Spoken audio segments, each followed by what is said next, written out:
Football from Camp Randall Stadium in Madison, Wisconsin. The matchup, the nation's third-rated team, the Michigan Wolverines, against the Wisconsin Badgers.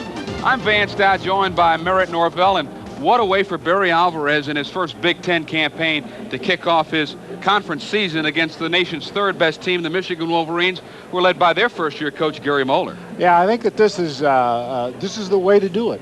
I think this is the #1 team in the nation right now. This is what people come to the Big Ten to do. This is what kids practice for. So I think this is a great opportunity. It's a major challenge for the Badgers today, but I think this is what Big Ten football is all about. Is this kind of a David and Goliath type matchup?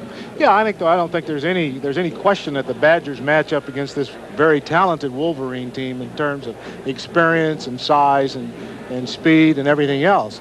But I think that it should be a very entertaining football game for the people at home today. Okay, we had a chance to talk with Barry Alvarez just about going up against this Wolverine squad. What worries you most about this Michigan team? I think the fact that they can run the ball and you can't do anything about it. I think when somebody can run the football consistently, they dictate the game. They've done that. Their first 2 ball games, they did that, and they didn't do it as consistently as they would have liked against Maryland, but that's what concerns me, them just being able to hand off control of the game. Has the 2 weeks of practice and preparation for Michigan helped your team in the sense that maybe they have refound themselves, I guess, rekindled the spirit somewhat? I don't know about that. I think it's helped us as far as fundamentals and getting back to basics, and we just felt like in some areas we needed to go back and compete and play against good, and we went against one another quite a bit the last 2 weeks, just trying to improve. And we told the kids it wasn't a form of punishment, but we had to improve as a football team, and that's what we had to. We had to go against one another and spend time doing it and get back to basics. Possession and ball control will be 2 key elements for Wisconsin to have any kind of success against Michigan, because if you do that, you keep their offense off the field. But turnovers have to also figure into that and factor into that as well, won't they? Turnovers always add to the ball game. If you lose the turnover battle, then you have a good chance of losing the football game. But for us to have a chance, we've got to move the chains, and we've got to keep the clock running, and you're right, keep their offense off the field. Do you think that somehow, by some weird happening, that Michigan could be overlooking Wisconsin, pointing to Michigan State the next Saturday? I really don't know, and I can't concern myself with that. The only thing I concern myself with is our football team and how they'll play and how they'll compete. That's my main concern right now. I want to see them try to turn it loose, and I think we've played very cautiously. We've got some kids who really haven't learned how to really let their hair down and get after it, and that's what I want them to do. Just play hard and follow the plan that we've given them and compete. He talked about playing with a lot of reckless abandon out there. They're going to have to do that this afternoon if they can try to bottle up one John Vaughn, who comes in as the nation's leading running back. John Vaughn is probably the best running back, tailback from the University of Michigan in the last 20 years. I happen to have 4 Michigan people at my house this weekend. One of them is a current player, and he says this young man you see on this monitor right here is the fastest football player he's ever tried to tackle. He's a 4.2, legitimate 4.2 in the 40, and about a 10.2 in the 100 meters. Now, how smart are they at Michigan? This guy used to be a defensive back, Merritt. Come on now. Well, when you got that kind of depth at Michigan, when you got guys like Bowles and Horde and Woolfolk and those guys, you can hide a kid like this for 2 years, and then you can pull him out of the shoebox and say, surprise! It also helps that he's running behind a massive offensive line, and that's a major concern for a couple of Badgers on the defensive line, most notably Don Davey. Well, Don Davey, senior tackle, captain of the University of Wisconsin here, number 91, is having a great season so far. He's 6'4", 270 pounds. 3-time GTE All-Academic All-Americans, having a great season. He has to have an outstanding football game today because we physically just don't match up with this massive Michigan line. And his line mate, you talk about that Michigan offensive line, about 6'4", 290 pounds per man, and that presents another formidable challenge for Mr. Batch. Mr. Batch, he's a little smaller, a little taller, 6'5", 255 pounds, but he's the left tackle. Having a pretty good year. He's at 20 tackles. Danny's going to have to once again have an outstanding game. One of the things that we hope we can do today is that we can out-quick these big guys. That's a major, major challenge, and you kind of open up Pandora's box, Merritt's box, if you will, with your own keys. How do you see this one breaking down? Well, we featured the two defensive players, and I think that, let's talk about those keys. I think defense, number one, is going to be one of the major keys today. Wisconsin absolutely does not match up with Michigan physically. This is a very talented, a very large, 293 to 300 pounds, depending who's in the ball game, veteran Michigan team. They have 17 returning starters, 49 lettermen. I guess Bo left Mo an outstanding football team, and I think it's the best team in the country right now. They run a no-huddle offense. They are averaging 463 yards per game, 35 points per game. This is going to be a major challenge for Wisconsin's front seven.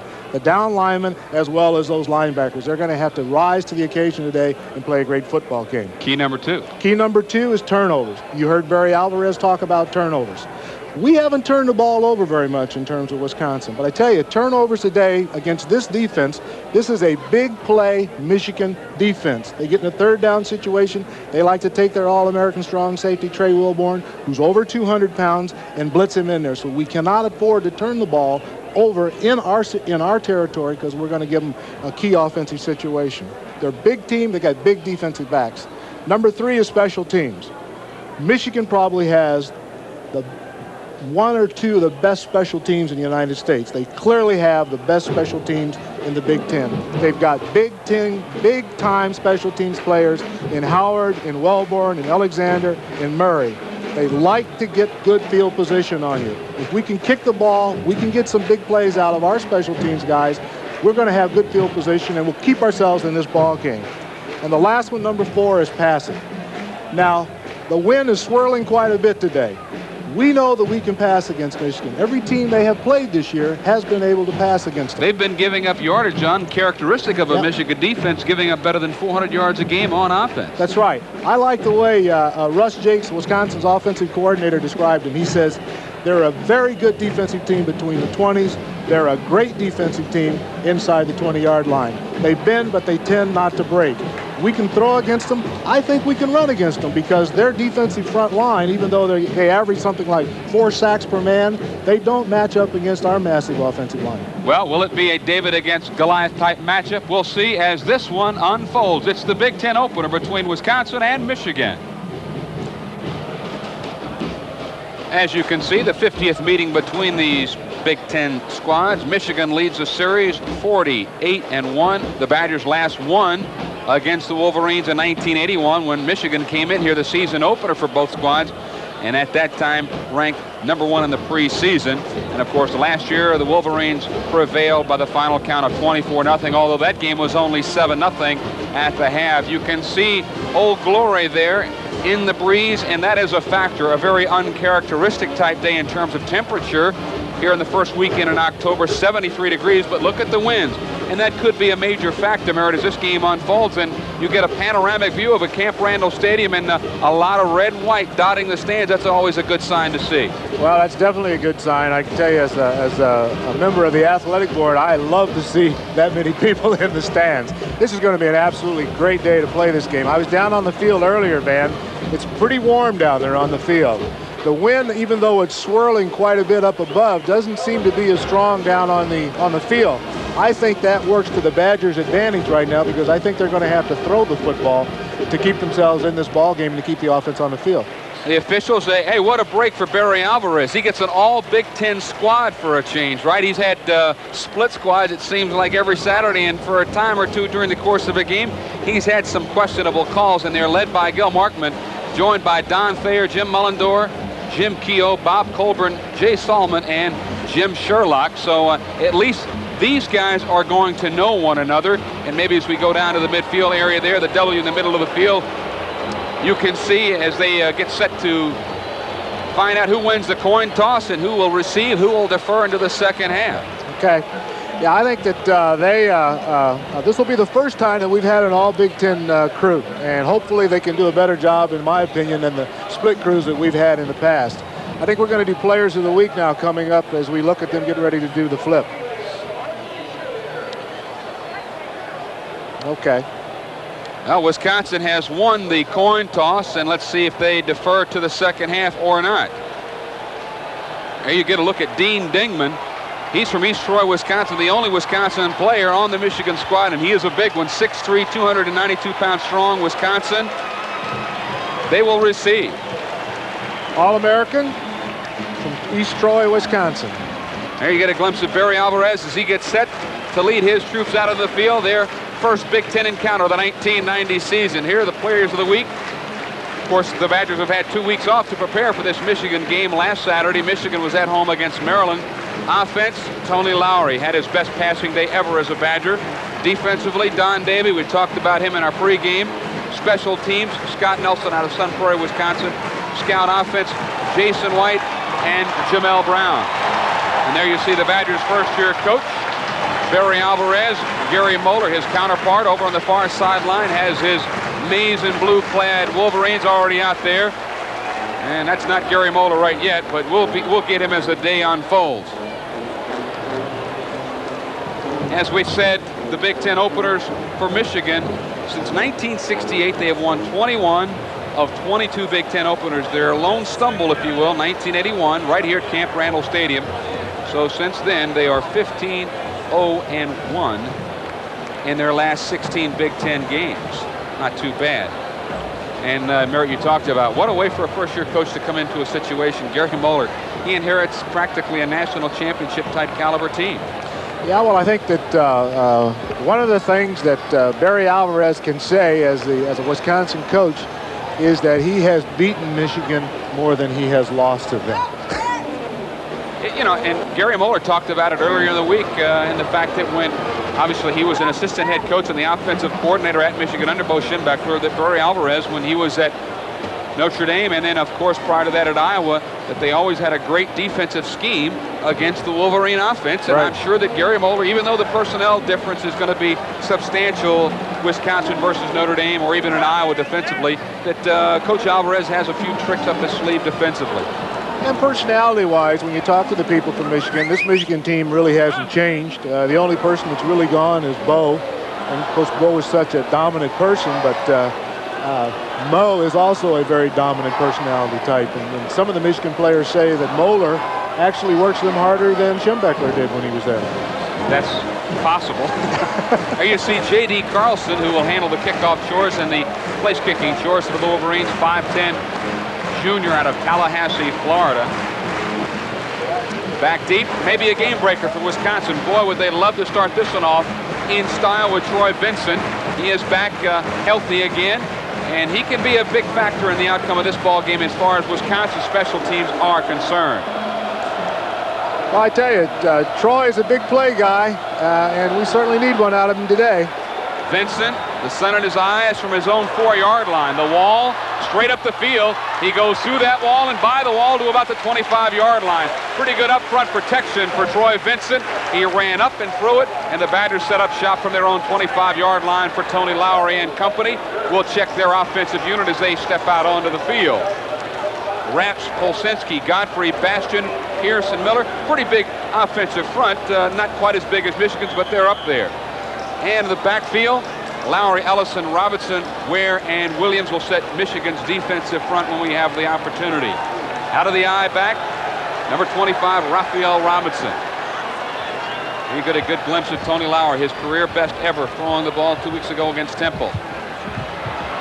Trying to spring Robinson to the outside, and maybe he got about a half yard to a yard on the play. Tried to cut it back up inside, and he did not have a chance to do so because big number 97, Hutchison, good player for the Wolverine defense. He makes a stop. There you see their line, Hutchison, Osman, and Evans. The linebackers, Neil Simpson, Eric Anderson, Dave Dobreff, and Martin Davis. The secondary veteran group, one of the best in the country, Walborn, Murray, Dotton, and Key. 2nd and 8 for the Badger offense. They try to spring Robinson again. He did a nice job of staying on his feet. He was dragging Dotton along the play. So it sets up a 3rd and 4 situation. Pretty good job by Raphael Robinson of picking up yardage after he was stopped initially.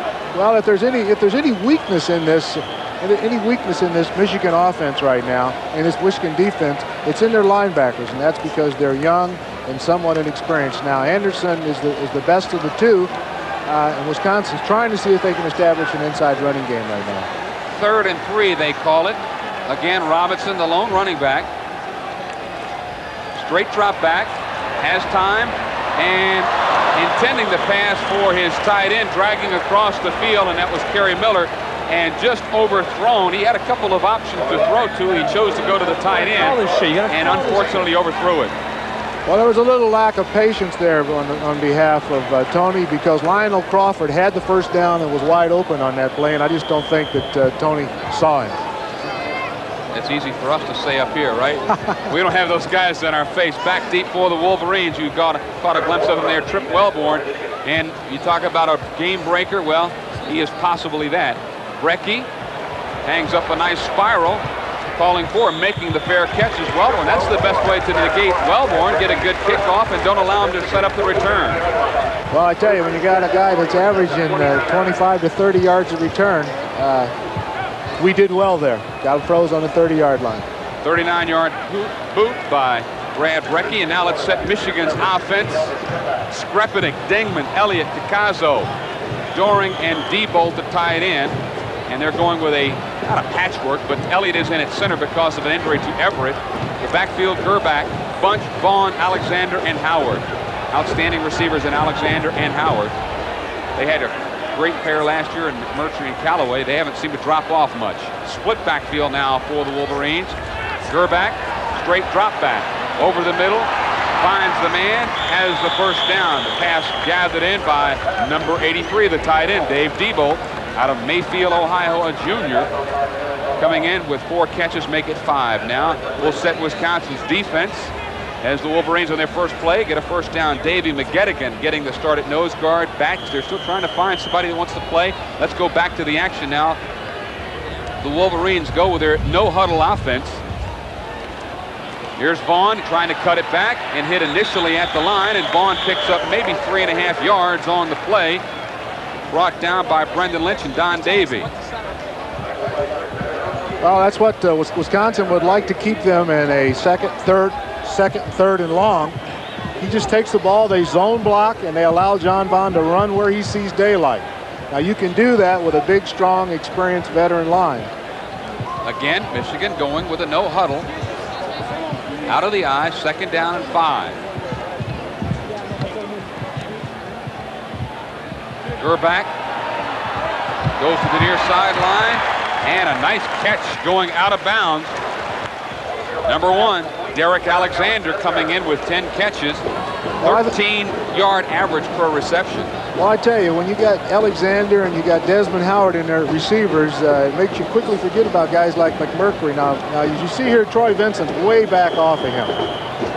He's a 4.4 40 speed, so Troy's actually obviously very sensitive to that speed at this point in time.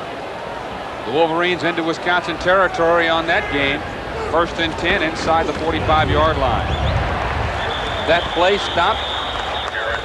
Jared Bunch, his first carry, the fullback, and he is solid. 6'2", 247-pound senior, and he is strong as a bull ox. One of the things, Van, that we might want to talk about early so the folks at home understand this no-huddle offense that Michigan has is that they don't tend to hurry. It's not like a 2-minute offense. They send in 2 plays from the sideline, and the quarterback has the option to call either one if he wants. Little inside counter, and Don Davey, and he got away. I thought he was going to get away with it, but inadvertent face mask. As soon as he got a hold of the face mask, he quickly took his hand away, but unfortunately, the referee caught him, and I would imagine that will be not a personal foul, but an inadvertent face mask.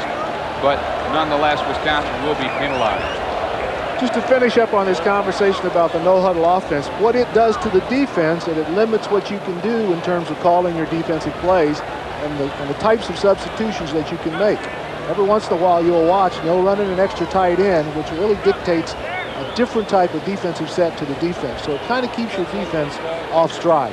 Well, that's the whole purpose of it. If they go with a double tight end, chances are you would expect that they're going to probably run the ball, whereas if they go with a single tight end, that opens up to the passing situation perhaps. But I've noticed something about Michigan on this first couple of series of downs. Now, we know that 75 to 80% of the time they run the football on first down. They've been throwing it on first down. In fact, the first play from scrimmage was a pass over the middle. That's an unfortunate penalty against Don Davey that time. They had a potential loss there, and unfortunately now it moves Michigan into a 2nd and 3 situation. And if you're an offensive coordinator, you love to have 2nd and short. And Alan Jefferson into the lineup in place of John Vaughn, and he was trying to get some running room, and the Badger defensive line did a nice job of stringing the play out, and I think leading the charge was number 90, Pat McGettigan, out of Darlington, Wisconsin, and Alan Jefferson did not have a lot of running room that opportunity. Well, the Badgers need a lot of big play from the nose guard and those inside linebackers today, because Michigan likes to run the ball right at you. They feel they're big enough and strong enough to play power football with you.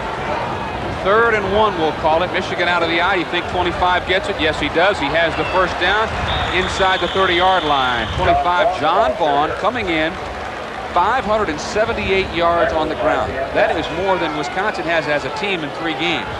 He's a single player. Averaging better than 7 yards per carry. He scored 5 touchdowns. His longest run from scrimmage, 63 yards. And as we said, he was a defensive back. He was a defensive back. Well, sometimes you find your best athletes on the defensive side of the football. What a nice problem to have. Gerback gets some pressure. Screen pass. They set it up to Vaughn. Trying to crash through. Lamar White with a great play. And he played off a block by Ding Dingman out of East Troy, Wisconsin. And credit Lamar White with a super play, smelling out the screen. Well, I tell you that Lamar is not a big person, but he smells this out. Gerback drops back. You see the Michigan lineman floating up. They're trying to spring John Vaughn loose. Lamar sneaks underneath number 78 and gets the tackle. That's difficult to do. If Dingman falls, he squashes him. Dingman's 6'3", as we said, just over 290 pounds. Michigan now under 5 seconds on the 25-second clock. Gerback might be changing off the line. He quickly gets the snap away. Inside handoff to DeLay, and Wisconsin again leading the charge. Good play by Wisconsin. Was Greg Thomas. They smelled the play. They got good initial surge, and now the players on the Badger sideline trying to get the fans into the game. And look at this. Mr. Vaughn is down for the count. Gary Moeller's throat is up in his mouth right now. Well, I tell you, it's just a simple draw play. Bass in there first. There's Kurt Madanowski, comes in, slows him down. He's having trouble getting started. And I think that's Eddie Fletcher. I think he got the helmet in the midsection. Well, Eddie's a small little guy. Yeah. Yeah. Sometimes those are the worst hits, are the hits that you can't see, and he could not see him coming. And as he tried to get that additional yard, number 7 laid a hit on him. There was a loose ball down there. That's the kind of play that they're going to have to get from the Badgers, though. They're going to have to swarm and claw and pursue in order to slow this Michigan vaunted offense down.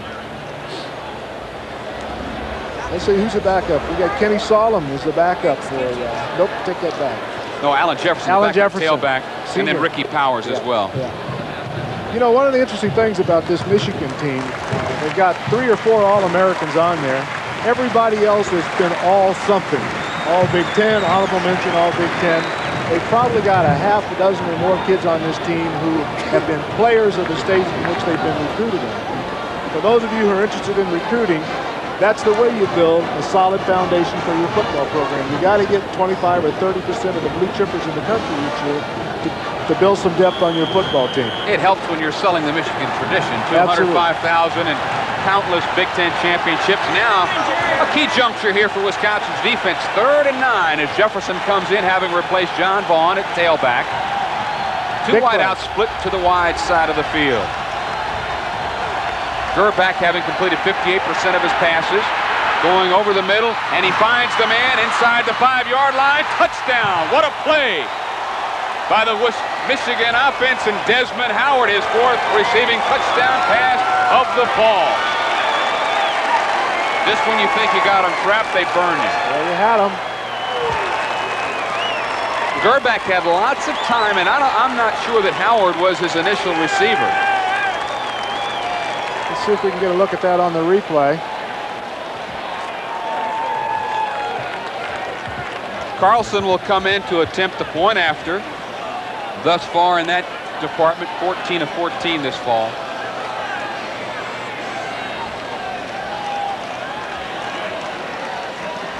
So with 9:37 on a 3rd down and 9 situation, a high snap by Troopy. But the kick is good by Carlson, and the Wolverines This way. make something out of nothing. 3rd and 9, and Gerbach with all sorts of time. Well, Howard is just a redshirt sophomore. He's not a big guy, 5'9", 176 pounds, but very quick. Goes down, runs a quick in pattern across the middle. Finds his zone, and now we just see poor tackling here, and he walks it into the end zone for a touchdown. He's got 13 catches. That's now 14. He's been averaging about 18 yards per catch, so he stays within his average. He's getting good protection here, Gerbach is. Howard is the outside guy, goes down and just runs across the middle, zone coverage. Yeah, he hit that seam in the zone, and you have to have a feel for that as a receiver. As to where that is, you have to recognize that. There is an injured player down on the sideline, or I should say on the field, and it appears as though it is a Badger, but I can't get a number right now. He's finally getting Greg up. Thomas. Looks like Greg Thomas. Now that's who it is, Greg Thomas.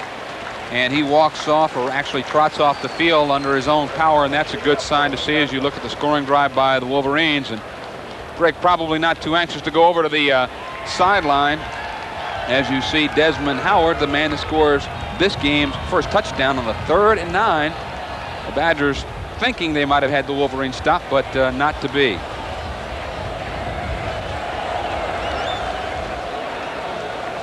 So the Badgers forced to play catch-up here, and that's sometimes very difficult to do against a team the caliber of a Michigan squad.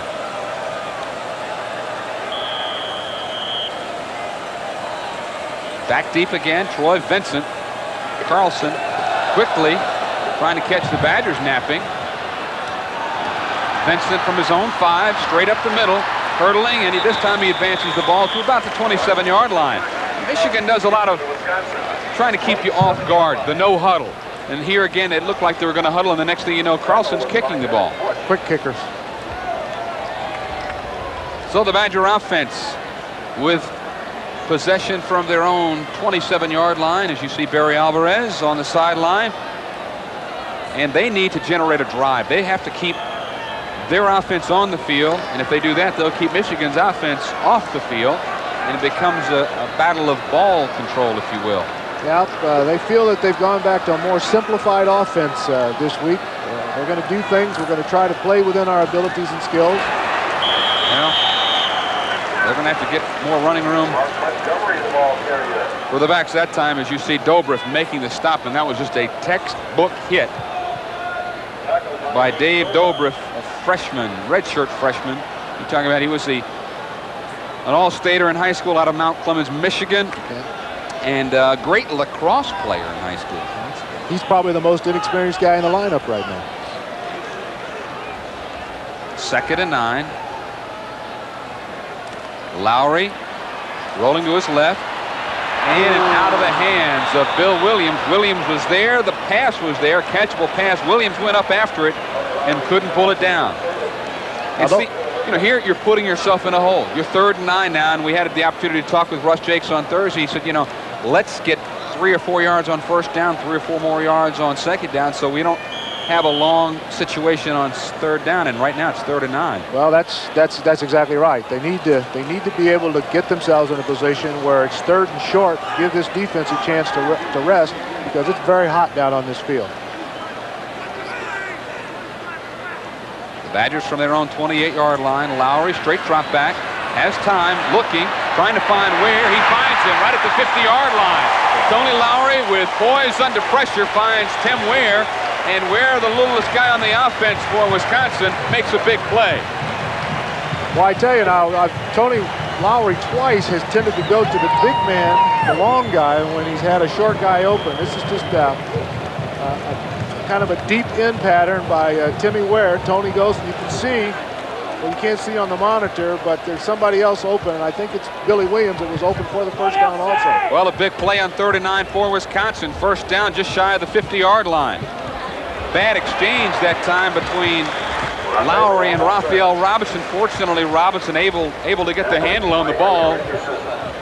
So you hate to turn the ball over after you kind of generate a little momentum offensively. The Badgers now into Wolverine territory. Not a bad gain. 3-yard pickup as number 32 checks into the lineup, Mark Montgomery. And the coaches indicated to us, Merritt, that we might be seeing Mark Montgomery and maybe even Theo Carney, another of the talented freshman running backs for Barry Alvarez. Yes, yes. Different types of running styles.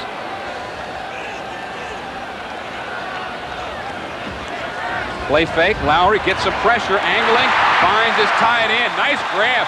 What a pitch by Tony Lowry under pressure. He had a Wolverine draped all over him, but he found his man, Kerry Miller, who makes the catch, and Wisconsin now driving the ball.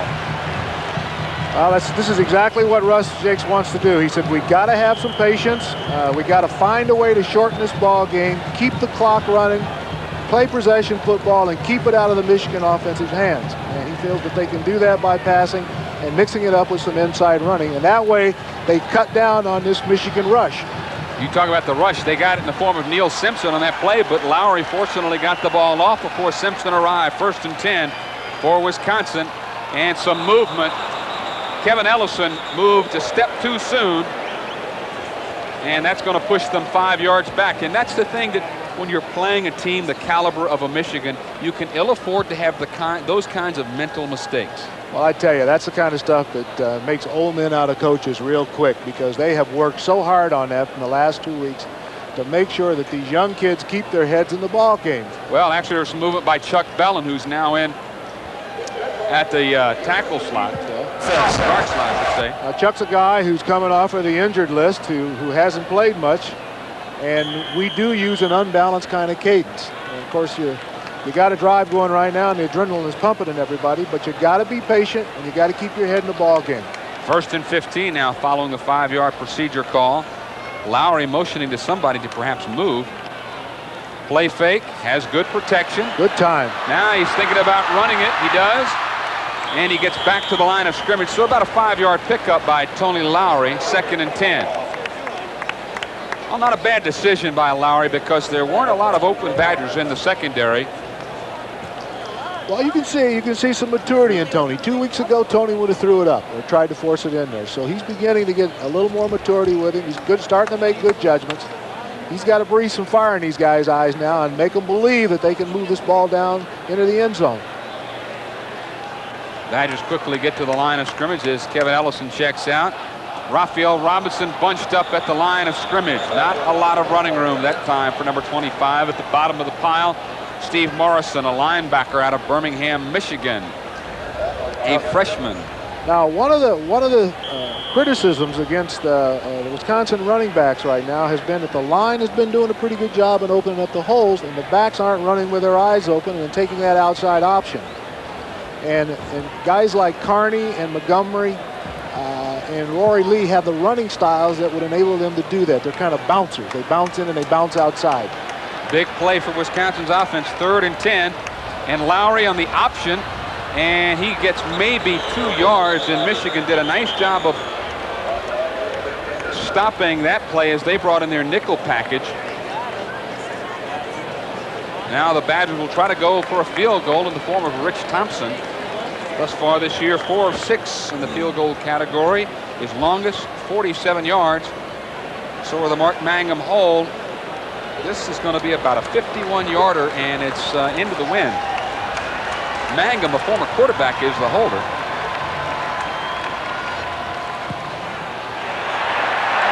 Will it get there? No good. Barely in. A little short and just to the left. So the Badgers miss on a scoring opportunity. Although they did a nice job of getting their defense off the field, they were able to drive, but you also got to drive and get points on the board. That's right. That's right. You got to when you get down there and you get an opportunity against a team like this, you got to do 2 things. You got to take advantage of the opportunities when they present themselves, and you've got to eliminate mistakes that'll kill your drive. Well, you know, they're going 1st and 10. I forget exactly the yard line, 35 or so, and then they have the procedure call, illegal movement, and that really hurt them. That put it at 1st and 15, and they were kind of working at a deficit from that point on in that drive.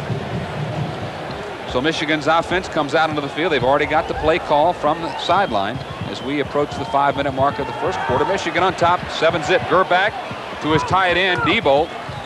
Diebold makes the grab, about a 7-yard pickup.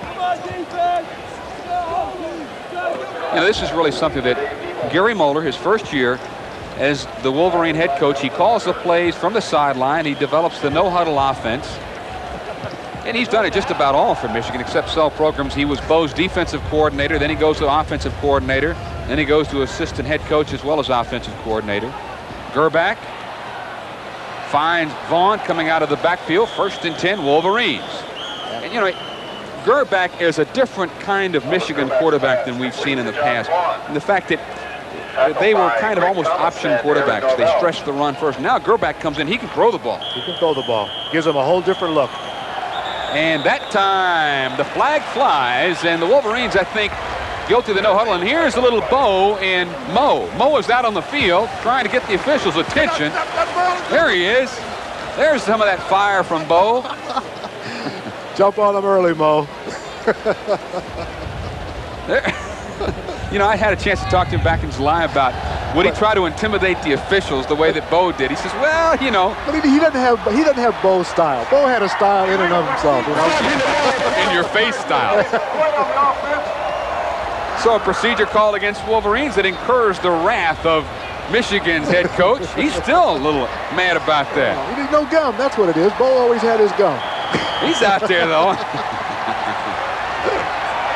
Well, that sets the Wolverines 5 yards deeper, 1st and 15. Well, let's see if the Badgers can do something here now. Inside handoff. Look out. He's dangerous. Vaughn into the secondary. Good tackle by Troy Vincent. And a flag on the play. Vincent created maybe a touchdown. There's a flag at the line. It would appear to be a hold, and that's a big break for Wisconsin because Vaughn almost broke it for 6. Holding Michigan, and that will probably make Moeller's blood boil that much more. Well, you can notice something about the open field tackles on John Vaughn. This one and the one before that, when they threw a short pass to him, people are reaching for him right there. And if you notice, Troy Vincent just barely gets a hold on his ankle. And that's a very dangerous type of tackle with a guy like John Vaughn, because if you get your head out there and you miss him, you're in serious trouble because he's gone to the land of milk and honey. You gotta get a hold of anything you can get a hold of and pull him down. Well, we got 1st and 25 now. You can see Gary Moeller's record at Michigan, of course, prior to Michigan and his second stint at Wolverines post. He was a head coach for 3 years at Illinois. Throw back to the other way. Kind of a naked screen to Desmond Howard, and the Badgers did a nice job of defending that. They gave some yardage, but not a big chunk of yardage. And there is an injured player down for Wisconsin, and it appears as though it's Lamar White. Howard's numerical counterpart, and that's who it is, Lamar White. And there you see head trainer Denny Helwig. Well, I tell you, the Badgers are doing a good job here now. They've been helped by a couple of mistakes on behalf of Michigan. But the Badgers are doing a good job of reading while he took on Dean Dingman there. No wonder. Dingman got him for that last play that he made. And speaking of injuries, while we have the opportunity, we'd like to pass along our best wishes and get well recoveries to Todd Orlando, a linebacker who underwent surgery to remove a disc at the top of the spinal column and fused a bone from his hip with the bone at the base of his neck. He was wrapped up by one of the offensive linemen for Wisconsin in a head-on collision. Knee. 2nd and 17 now for the Wolverines. They had a big play earlier on a 3rd and 9. Gerback. And it almost intercepted, and it was clear sailing for Malvin Hunter. He had a touchdown. Inside handoff, Vaughn, and a good tackle by Malvin Hunter. Moeller. In for the first time now, Eddie Ascona, their punter out of Montreal, Quebec. 38-yard average, 12 punts thus far this year. Little wobbly spiral. Vincent's going to stay away from that one, and maybe that was not a wise decision, and on the retreat, maybe even a worse decision. Okay. 2:35 in the opening quarter. The Badgers trailing the Wolverines 7-0, but deep in their own territory from their own 4. First man through. The second team All Big Ten player by the Associated Press. Another one of those guys that's all something, right? Lowry to his tight end. It's a game of confidence. That's The more exactly confidence you have, the more you'll operate in a positive. Tony Spaeth checks in. Badgers will operate with one running back. Lowry rolling, dumps it off to Spaeth. Spaeth across the 25 to about the 26 line. 45 seconds and counting down the first quarter. Michigan leading 7-0. The Badgers trying to drive in there and somehow tie this thing up. Robinson inside, straight ahead running room. Robinson. Timeouts or quarter changes can take the wind right out of your sails sometime. Let's see if the Badgers can still keep it together here. Now they got trips down to the lower side here. At Caden's getting the Wolverines jumping a little bit there. And I don't know if he got the first down. About a foot to go for the first down.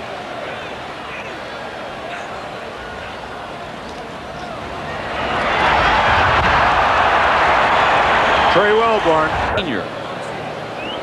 He has been an outstanding one. Yep. Great ball player. Somebody wanted some movement. Great punt by Brecky, driving, tripped Wellborn back. Wellborn inside his 15 on the retreat, trying to get to the sideline. Pretty good for the day. His replacement, Tyrone Mahone.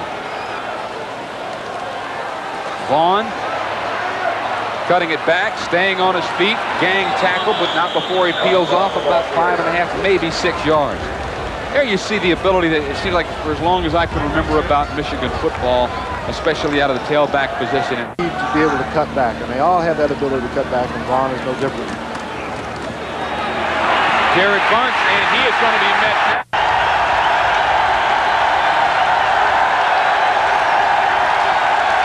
Gerback, play fake. Has time, and it's going to be caught. They gave it to him. Yeah, that's an interesting call. All you got to have is 1 foot in bounds, and what a great catch. My only question on that one was whether or not he had possession of it when he went out. Let's see. Gerback with a good throw. And, well, does he get it? I don't think he... Like we said, you know, you lose Callaway and McMurtry, and you pick up a Howard and an Alexander, and there's no drop-off. There's no drop-off. These are two great young ball players. Great speed. They have good patience, good hands, as was illustrated right here. Both sophomores in eligibility, as is Gerback. Tell me that Gary Moeller is not just salivating profusely. 2nd and 7. Jared Bunch.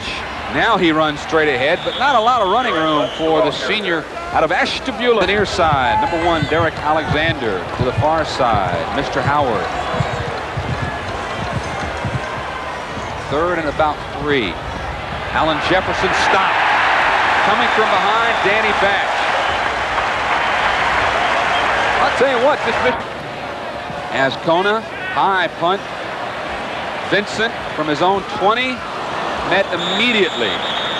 If he got beyond hurry now, they're at 5 seconds on the 25-second clock. They do. Little delay to Robert Williams. Ellison also checks out.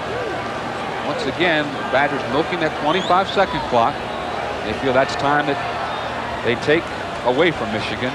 Lowry gets pressured, scrambling, dumps it off. Underthrown for Tony Spaeth, but Lowry did a nice job of... Well, let's see if Michigan sends Wellborn on this one. Trips to the near side. Lowry dumps it off. 18 seconds to go in this quarter. Wellborn coming in, averaging just over 13 yards per return, which is 17th best in the country. Last time, Brecky, I think, got away a 51-yarder. This time. And Wellborn makes a fair catch. And he had no one for about 8 yards. So the Wolverines from their own 37-yard line, and they have a 7-0 lead. And falling right away. But that, he didn't get 100 yards last Saturday. He only got 89 versus Maryland after going 200 yards plus 2 consecutive Saturdays. Look out, they've got a man deep. The ball is overthrown, intended for Derek Alexander. He had one-on-one coverage with Troy Vincent, and he split to the near side. Derek Alexander. Howard to the far side. Play fake. Gerback dumping it off to Vaughn. Incomplete. He would have been woefully short of the first down. Not a lot of difference. Not a lot of difference. Mo's a little bigger and a little younger. So Ascona in. Vincent should get a fairly good return from this. And Badgers are going to try to a low line drive punt. And there is a preliminary flag down here. face there. This could be a very big play for him. We got to get a big play out of Troy Vincent. He led the Big Ten last year in punt returns. Very safe. It's good field position. Hey, you see, Field, and right now the Badgers got to be feeling good about this game because they're playing with Michigan. the longer they hang, the better off they feel about themselves, the more confidence they generate. Robinson met at the line, and they're having some major problems getting off successful plays on first down. They've had little or no running. Confusion there. I don't think people know what they're supposed to do. And they call a timeout with 2 seconds on the 25-second clock. You go against Southern Cal in Columbus. You lose big on the road. Don't lose in Columbus. Badgers got the trips now. 2nd and 8. Sun goes in behind a cloud. Lowry rolling to his right. He's got a man open in Crawford now scrambling. Unloads. Did he get past the line? Yes, he did. There is a very, very costly penalty. That's a loss of down and the penalty to boot. Lowry threw the ball past the line of scrimmage. He had the marker right there in front of his eyes. Mental mistake. Mental mistake.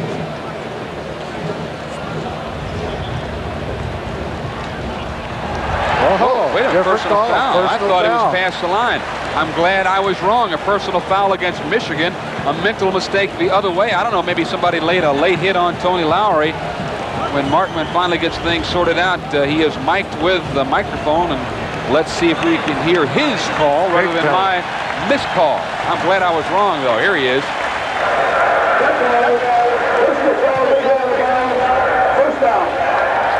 That's batting 500. All right, let's take a look at it and see what happens here. There's Tony. Well, he's still got room. Throws the ball. Referee, I'm not too sure that was a. Well, Barry Alvarez will take it. Yeah. 1st and 10 now inside Michigan territory. And Raphael Robertson squirming for maybe 2.5. Third-ranked team in the country. You're trying to piece together a drive, and you're only down 7-zip, and it's under 7 minutes in the first half. And you probably won't see Theo in this drive. Discretion sometimes a better part of valor, right? And another costly mistake, jumping off sides. Incision. And now there's some indecision on the behalf. And when it's game time, it's their time. That's right. Lowry running away from pressure, dumps it off, and thrown behind 2 Badgers. I had a feeling that Bo probably let his players know that. They went on to win that game 24-0. 3rd and 14 now, big play time for the Badger offense. Lowry steps up into the pocket to his tight end. Kerry Miller and Miller. Now let's see what they do here. Lionel Crawford is the up back. Look out here.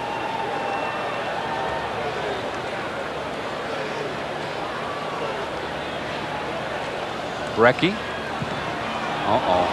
He tried to angle it out. And it gets good a good bounce. Good bounce. Henry Searcy down Good there. bounce.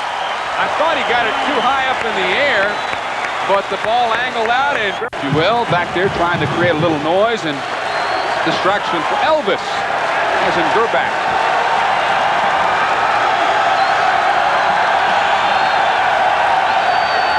Devon trying to cut it back. Look out. Wrapped up there very nicely. Otherwise, it could have been a big gain. Pursue. Got to stay home. 6-yard pickup. 2nd and 4. Vaughn now to the other side. Vaughn into the secondary on his feet. Vaughn with Vincent on him, finally bringing him down. And Vaughn shows me some power. Yard line, 1st and 10, following the big pickup by John Vaughn. As he marches toward the century mark in rushing. Here comes a blitz by Wisconsin. And the tackle made. Good job by Malvin Hunter. Malvin Hunter. He's playing a game. Malvin. He had that knee. 1st and 20 now, following the holding call against the Michigan offense. Gerback. And what a catch. Desmond Howard with a leaping grab going out of bounds. That's right. They pick up about 9 yards in this play. Boy, is that pretty. It's a simple cut. Gerback's got that timing down. 2nd and 11, 9-yard pickup. Little delay. Draw. Look out. Allen Jefferson, one man to beat. Eddie Fletcher from behind Monroe. Mahone trying to catch him. Otherwise, it's gone. last year because now Michigan's just going to play power football with them. And speaking of power, they handed their fullback their most powerful runner, and Jared Bunch, a 10-yard gain, a bunch of yards on that play. Jefferson in high school was a 100-meter champion, running a time of 10.3, and you saw a glimpse of his speed on the last play. Here's Jared Bunch. Again, the Badgers guilty of over-pursuing the play, and then Eddie Fletcher forced to try to wrap up Jared Bunch. Yeah, that's certainly a mismatch there. This drive started at their own 9-yard line. Jefferson running behind the massive line. Well, you know, Michigan has a distinct physical advantage over the Wisconsin line. They got that big 293 to 300-pound line, and now they're just going to come together inside of what we refer to as the red zone, and they probably call the blue zone. But they're just going to come together and play power football now, and they're just going to dare the Badgers to stop them. This is Bo football here that Mo has just followed in the footsteps of. Run the ball down the opposition's throat. Good play that time by number 57, Gary Casper. Well, they need that and many more like them to keep the Wolverines out of the end zone. You know, this has got to be fun, this no huddle, if you're Michigan. Yeah. This is something different. They're probably one of the few teams in college football running this type of alignment. Well, I'm sure the linemen love it because they don't have to run back and forth to the huddle, and they just go and block whoever's in their area. They probably told Mo, we're not running back and forth to the huddle. They're big enough to dictate that kind of policy. Vaughn inside, running behind the left side, and Doring and Picasso, but they bunch it up. Sets up a third and about, maybe a long 6. Now they ran left, now look for them to maybe run right. This becomes a very critical play here. If they can shut them down and maybe get away with three points, that's going to keep us in the ball game.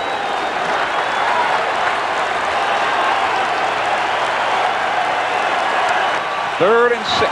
Gerback communicating. Crowd's into it. Gerback. Little timing pattern. Touchdown. Greg Thomas never looked at the ball. Never looked. He had him covered like a blanket, but he didn't know where the ball was, and Derek Alexander did. This is, I'll say this because this is almost a gift. The way Gerback threw the ball up and Alexander just adjusted and came back. Greg was in perfect position to make the play on it, just didn't know where the football was. So the Wolverines drive the ball down the field via the run, but the big play is the pass from Gerback to number 1, Derek Alexander, his first touchdown reception this fall. So Howard and Alexander, the 2 wide receivers for the Wolves.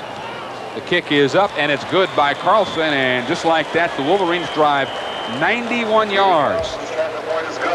And they get a touchdown to double their lead at 14-0. Greg Thomas throws it out, and he just lobs the ball up. There's plenty of time with the hang time of that ball. Alexander knows where it is. Greg Thomas doesn't know where it is. All Greg's got to do is turn around or look up, and he's got himself an interception. Or at least knock the ball down. Or knock the ball down.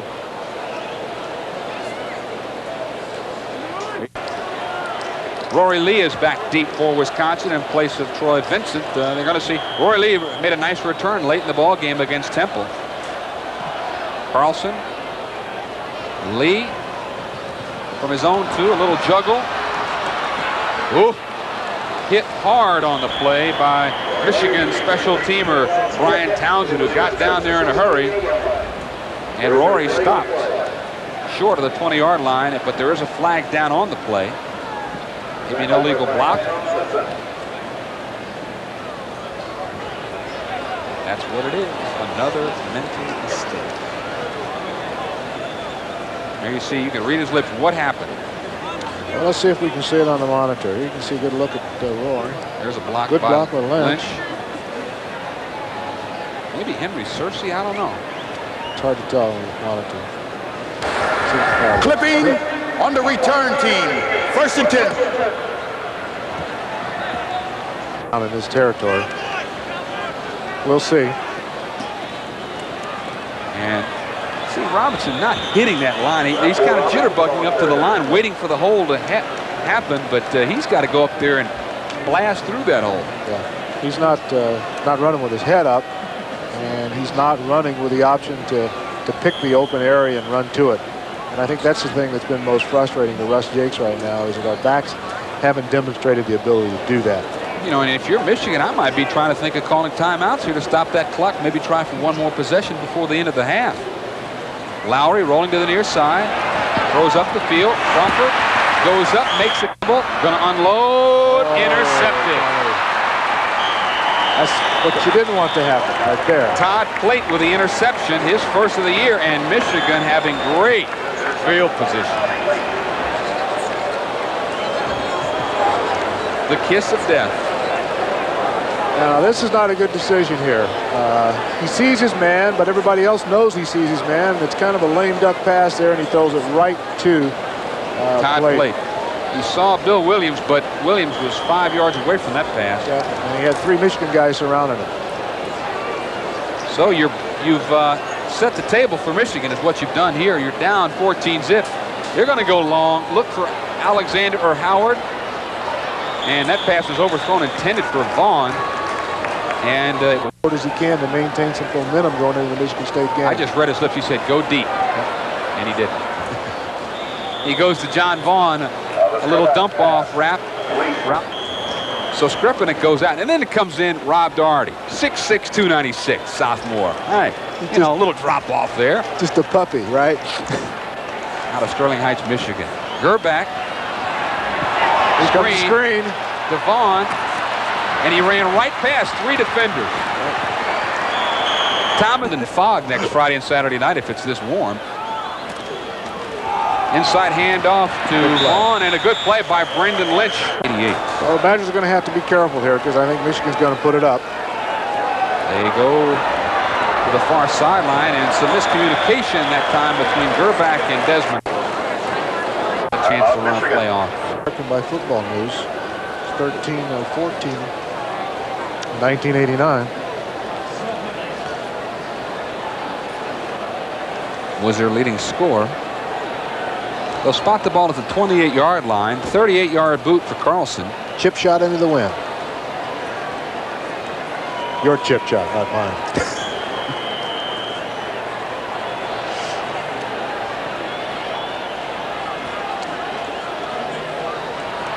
The kick is up, and he drives it, and it's good. So the interception from Tony Lowry resulting in 3 more points before the end of the first half. So the Wolverines go to the locker room, leading the Badgers 17-0 in 2 big plays. Otherwise, maybe this is a 3-0 ball game, Eric. That's correct. I think the Badger defense played well. We made a couple of mistakes, and it cost us. And the interesting thing is, you take a team which has historically been a running team, had to score through the air twice. But that shows you their depth and their versatility. So the end of the first half finds 3rd-ranked Michigan on top of Wisconsin 17-0. Elvis Gerback, his 5th touchdown pass of the year, and they had a chance to stop it, but unfortunately Desmond Howard was like that wily coyote, elusive, and he gets the touchdown. That puts the Wolves on top 7-0. And then late in the second quarter, he goes to his other wide receiver, Derek Alexander, and Greg Thomas has Alexander covered like a blanket, but he never looked for the ball. But Alexander had the ball all the way and the touchdown, and then a late interception before the half led to a field goal by Carlson, and that's the 17 Michigan points. They've done a good job in keeping John Vaughn down. I mean, he's only got 46 yards, but they've given up a lot of some couple of big plays in the air. And number 21, Desmond Howard, back deep for the Rich Thompson line drive kickoff, and it didn't make the length of the field. Goes sailing out of 4-3 slate. Return to Michigan in the following season. Thompson angling it, gets a very good kick, and on the retreat is Howard across the 20, and you get a glimpse of his speed, because I want to tell you, he covered about 25 yards in about 2 seconds. You don't teach this on a practice field. Either you've got it or you don't. That's right. And Desmond Howard has got it. If I'm the opposing coaches in the Big Ten, I look at this Michigan team and their skill position players. Vaughn, sophomore. Gerback, sophomore. Howard, sophomore. Alexander, sophomore. Oh, my.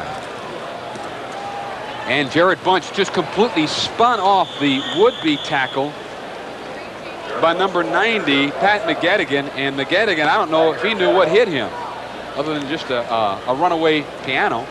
Watch this. Watch. He hits McGettigan and just totally spins away from him. There he goes, and there goes McGettigan. A lot of, he's a competitive weightlifter. He's got a lot of upper body strength. Plus, he's a big kid, so you kind of got to have yourself in a position to make a hit on him. He spun away from Maternowski as well, and then finally Thomas had to stop the freight train. 5-yard gain. Gerback throws back, and running away from the would-be tackle of Tyrone Mahone, and there's a late flag, and I don't know if it will be a late hit or not. Eyes playing tricks on him. 1st and 10 for the Wolverines from their own 36-yard line. They lead. They have the ball. Gerback. Now look out. Vaughn to the outside, trying to get to the sideline. Vaughn, a foot race. He tried to cut it back past Troy Vincent, and he really steamrolled Vincent on the would-be tackle, but Vaughn peels off another big gain. Well, I think one of the things that you see here is that Vaughn not only has a great deal of quickness, and here we've been successful at containing him, but he gets outside Greg Thomas there, and then there's nobody else to contend with him. Then it becomes a foot race, and Troy Vincent has the angle on him, but you can see he's got quite a bit of upper body strength also. Just moved up to 81 yards in 12 rushes. He's on his average, 6.8. Yeah, he's well on his way to 100 yards, it appears. Vaughn trying to cut it back, and he got hit hard up on top by Thomas, but not before Vaughn got about 6 yards. He's a little slow in getting up now, and he finally bounces up. Now, just a reminder, he had 288 yards against UCLA, 201 yards against Notre Dame. Notre Dame doesn't give up 200 yards on the ground against a team, let alone a single player.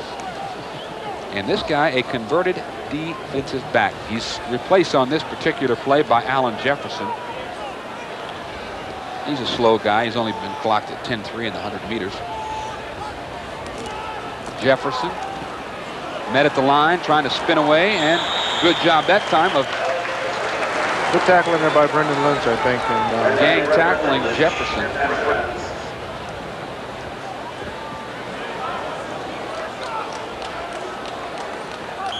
Third and 4 now following the hit by just a power play up the middle. Lynch gets company. in and makes the initial tackle, and then he gets a little help from his friends.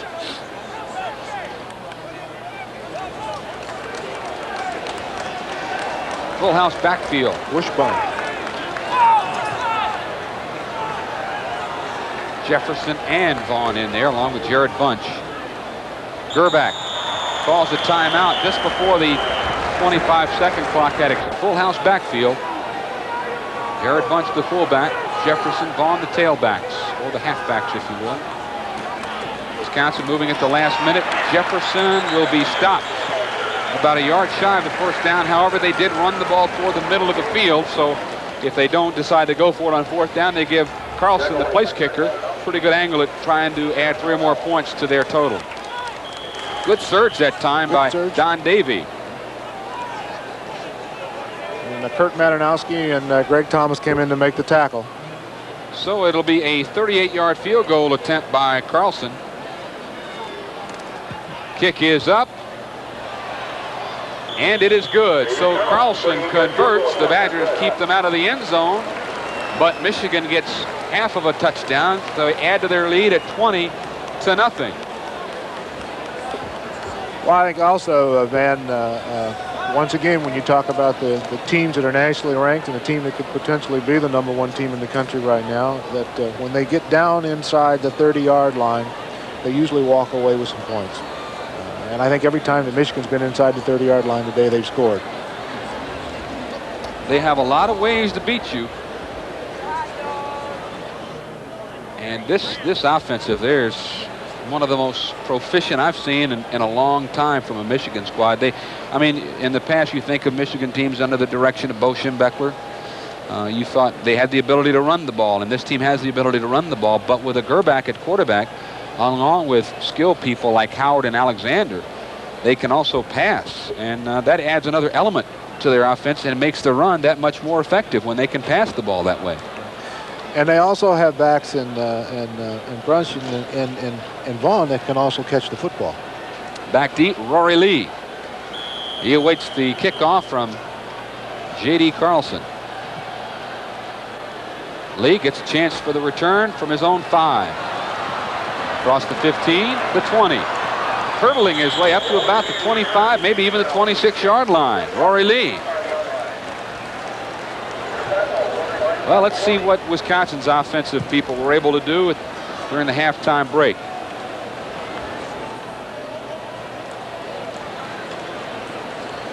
Well, you can see Tony's stats. He's 6 for 13, 76 yards, 1 interception. I think you'll probably see him put the ball up more this half. We know we can throw the ball against Michigan. There's no question about that. Raphael Robinson gets the call at the tailback slot as we see Wisconsin on offense for the first time in the third quarter. Badgers down 20-0 against the nation's third-rated team. Lowry gets some pressure, looks one way, looks back the other, finds Spaeth, thrown ever so slightly behind Tony Spaeth, and Spaeth had to go back around to try to pull it in, and a little bit low, and he couldn't hang on. So the Badgers failed to convert on first down. Now it sets up a 2nd and 10. Yeah, a little bit behind him. Tony could have had himself a little bit more under control coming across there. That was not an uncatchable ball. That's the difficult thing when you're playing a team the caliber of Michigan. You have to do everything almost picture perfect. That's right. You got to do it right. That's the way they do it. That's why they're third ranked in the country, I guess. Here comes a blitz. Lowry. And nice job of staying on his feet by Lionel Crawford. Crawford picks up about 7 yards on the play. Making the stop at the bottom of the pile for the Wolverines is Dave Dobrev. And he was a little slow in getting up, and he's going to be helped off the field as we see the replay. It's Lionel just runs to the spot again as Michigan's in the zone and turns around. Tony throws the ball to him, picks up an extra couple of yards. The one guy in the passing game that hasn't been heard from today is Billy Williams Jr., which was, I think, quickly emerging as Wisconsin's go-to guy, but he hasn't caught in the pass in the first half yet. He said Dobrev took a shot on the play, and he is helped to the sideline. His backup is Steve Morrison, 6'3" freshman. Don't see that too often.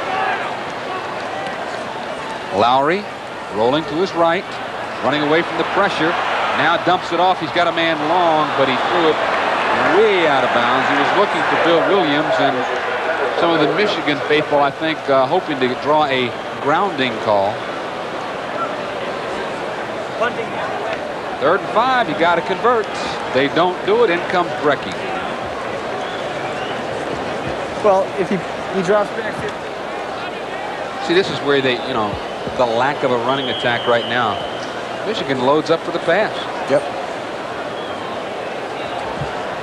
And Williams had to be a secondary receiver on that one because with a 3rd and 5 situation, he was 34, 40 yards downfield. Wellborn awaiting the punt. And Wellborn, boy, he's had a rough day fielding punts. 40-yard on the Brecky punt, and I don't know if he just went down trying to field it. Well, I think that sun might be a factor out there today. It's a very bright sun, and there is a little wind blowing. Doesn't look like most of these punt receivers want to receive that ball for some reason. Benson had trouble when he was receiving from that end of the field. Well, now you call upon your defense again to somehow hang in there with this potent Michigan offense.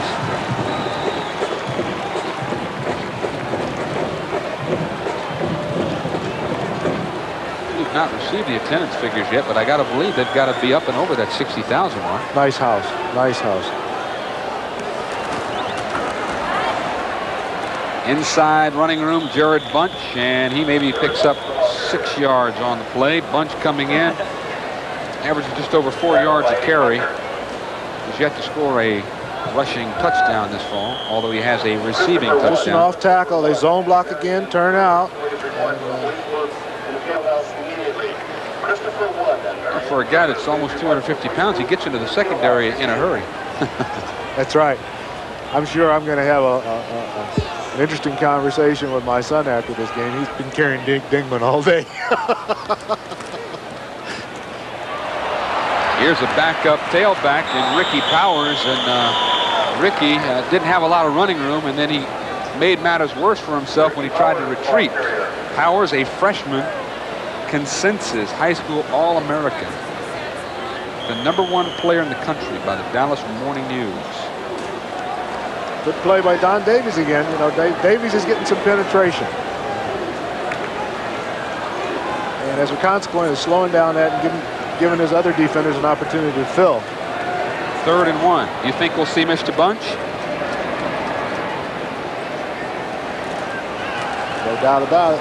1st and 10. Jared Bunch and the Wolverines. Jared still right.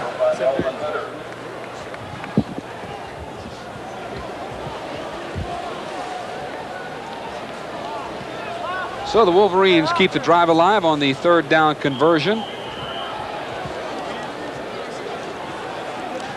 Now, you know, I had mentioned this earlier. The Badgers are starting to slip into this mold that we tend to find ourselves in the 3rd quarter, where they allow this visiting team to come in here and control the ball for the majority of the 3rd quarter, and that's exactly what Michigan's doing right now. Well, they've got their 3rd-string tailback in, Ricky Powers, and I'm sure just trying to give him some work, some experience in a Big Ten game. And, you know, hey, Powers is a heck of a player. Like I said, you don't see too many freshmen playing for the Wolverines. He scored 28 touchdowns in a season as a high school junior. Had over 2,000 yards rushing as a high school senior. Guys don't get that in a career. He had it in 1 year. 2nd and 3. Powers again cuts it back. He's into the secondary. And he just did get tripped up by Greg Thomas. Otherwise, he might have been gone for the TD jaunt. Simple trap. Now, they just took out John Vaughn, who's 4'2" in the 40. They put in Ricky Powers, who's 4'4" in the 40. This is a trap. He just cuts in behind the block, and there's a lot of space there. Nice block by the tight end, Diebold. Yep. Nice save there by Greg Thomas. Diebold's only 6'5", 250. He's small in comparison to Skrepenik, Dingman, Picasso, Elliott.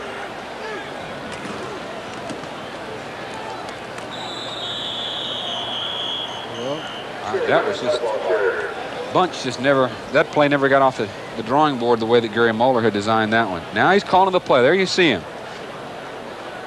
They take their time, and now they're huddling up. And Bunch goes to the sideline. You can feel the field vibrate when he goes to the sideline. 2nd and 7. They're in their one-back set now. Let's see if he's going to put it up.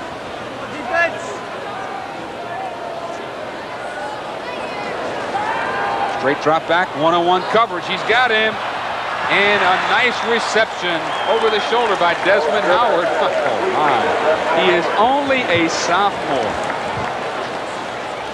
I think the NFL could be calling Mr. Howard before it's all said and done. They're certainly blessed with two very talented receivers. He just keeps his eye on the ball. Once again, the Badgers don't know where the ball is. Fletcher had good field position with him, and then he turned a little pressure up the middle there. He looks and he turns back and he loses Howard. Howard keeps his eye on the ball. That could easily have been 6. Troy Vincent is shaken up for the Badgers over on the near sideline.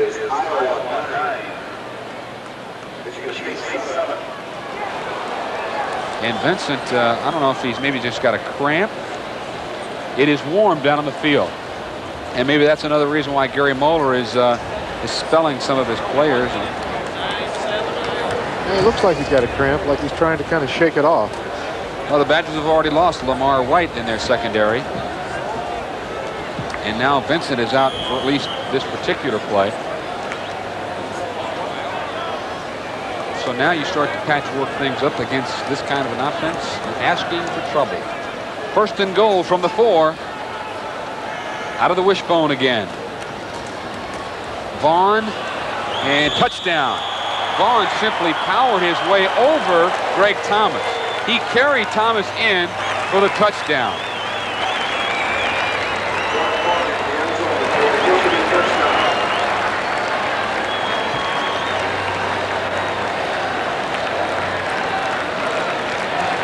70-yard drive they had here.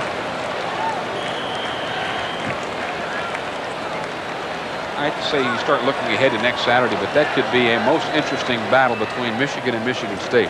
Well, Michigan State right now is losing to Iowa in the fourth quarter, so it could be a very interesting, emotional game, as it always will be. That game is in Ann Arbor. The point after is up, and it's good. So the Wolverines up it to 27-0, and now, plain and simple, you've got to issue a challenge to your offense to generate something here. And thus far, to Michigan's defensive credit, they have done nothing. It's just a power play right up the middle here. He just literally runs over, and that was close.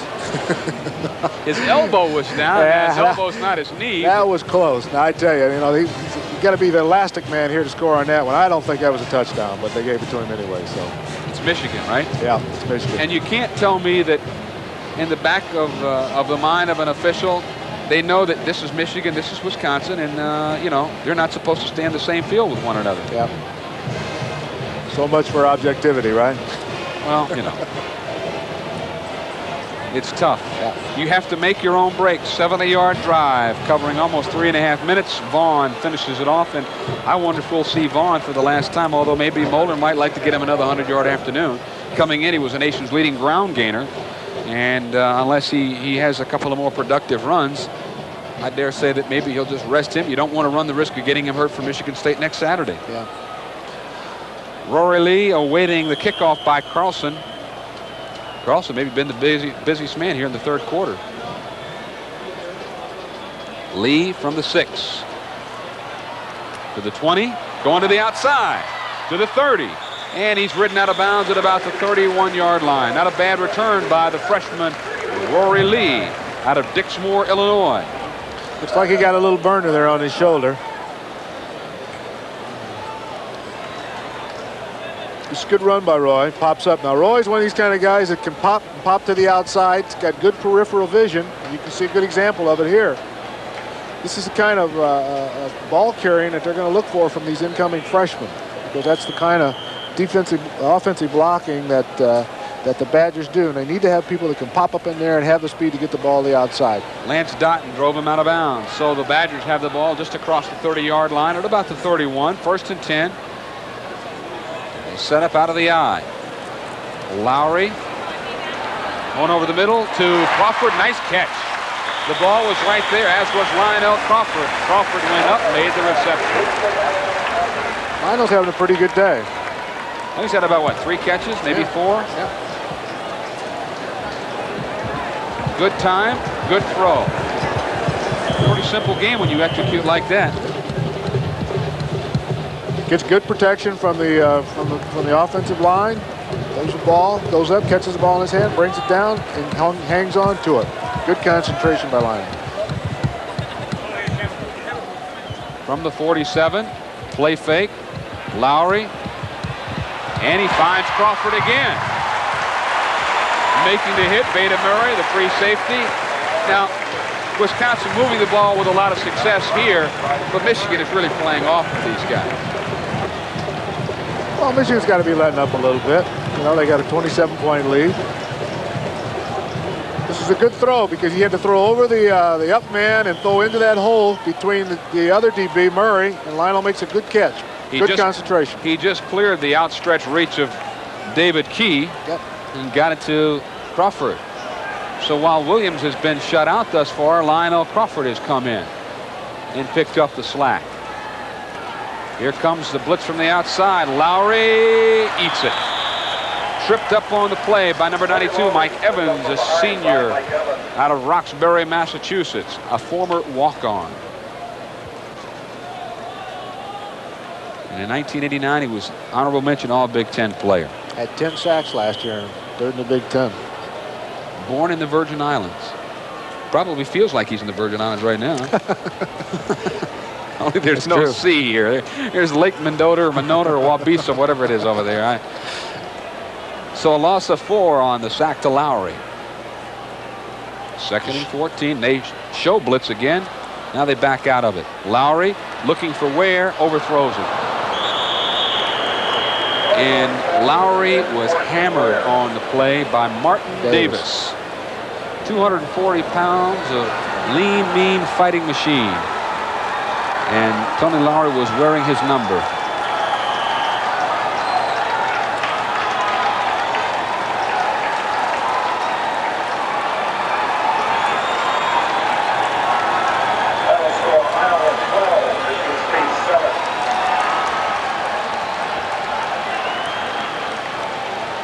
Third and 14 for Lowry, and there's some major problems here as they try to get their alignment set.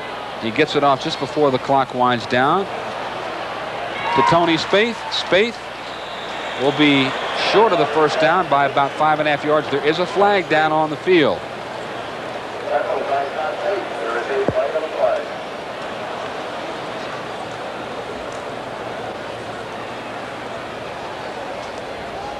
Waiting for the official preliminary call indicating whether or not it's against Wisconsin or Michigan. Against Wisconsin. I wouldn't be surprised if Michigan declines it.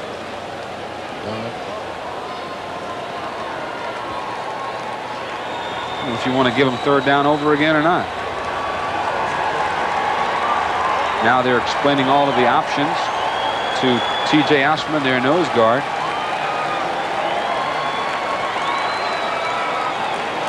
Rather than take it. What do I know? About as much as you can fit on the head of a small pin, right? Although I did call the right run to Jared Bunch there on 3rd and short. Yeah, you did. You're 1 for 25 today. Yeah, not bad. I'll get you the Class A ball. So it's 3rd and a large piece of real estate. 19 to be exact. Lowry looking for Crawford. He had him. Whoops. And there's a fumble after Spaeth made the reception. And who got it? There's no indication as to Michigan ball. Michigan ball. Spaeth didn't hang on to it. Tony Lowry had Lionel Crawford, and as we've said before, it's very easy for us to sit up here and spot guys that are open and guys that are not. But Lionel Crawford was downfield and more in a position to get the yardage for a first down than Tony Spaeth was. Well, let's take a look at this one. Tony's actually the short man. I think he's a second receiver. I mean, they're playing. Crawford is in the seam of that zone. I think that was a hit by Martin Davis, I think, and Todd Plate. Plate's come in and laid out a couple of big-time hits. So the Wolverine offense back out on the field following the fumble by Spaeth. And we might see some wholesale substitutions here with under 6 minutes remaining in the 3rd quarter.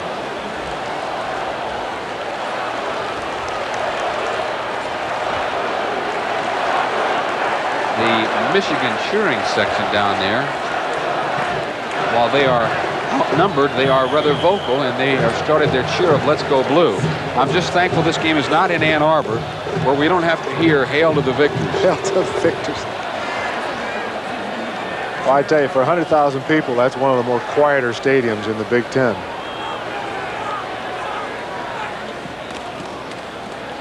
Inside handoff, the first time we've seen Bernie Laggett, number 40, sophomore. He played as a freshman. Over here. Out of Colorado Springs. You know, they've done some recruiting all over the country. I mean, just in addition, and they have a nice area that's just down the road from them in Detroit. But you know, they've gone to North Carolina, they've gone to Texas, they've gone to Colorado. Another blue chipper.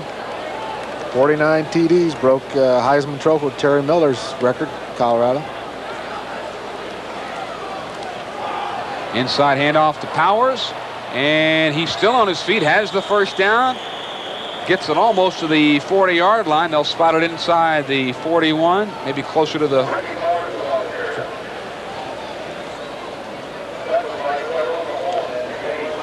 Well, here you see zone blocking at its best.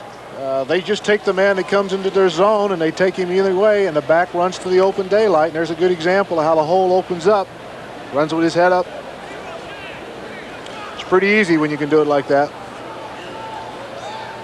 1st and 10 for the Wolverines.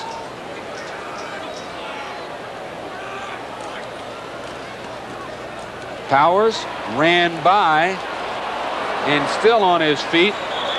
That was a loss, and he turned it into about a 9-yard gain.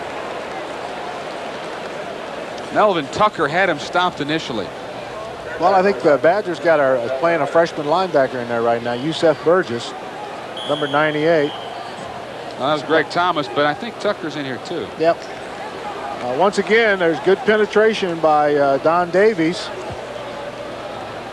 Slows that play up a little bit. Gives the rest of the backers a chance to fill, get the tackle. There's Ricky Powers, 5 rushes for 41 yards. Not a bad average. Yep. 8 yards per carry. Powers again. Powers into the secondary across the 20. Hits Eddie Fletcher inside the 10. Down about the 6-yard line. Ricky Powers stopped from behind by Malvin Hunter. Yeah, you know, you're Gary Moeller. You're over there. You're licking your chops. Yeah, this is just good running. Once again, zone blocking, power, good strong power, bad tackle there. He's just strong. Malvin comes in and makes a tackle.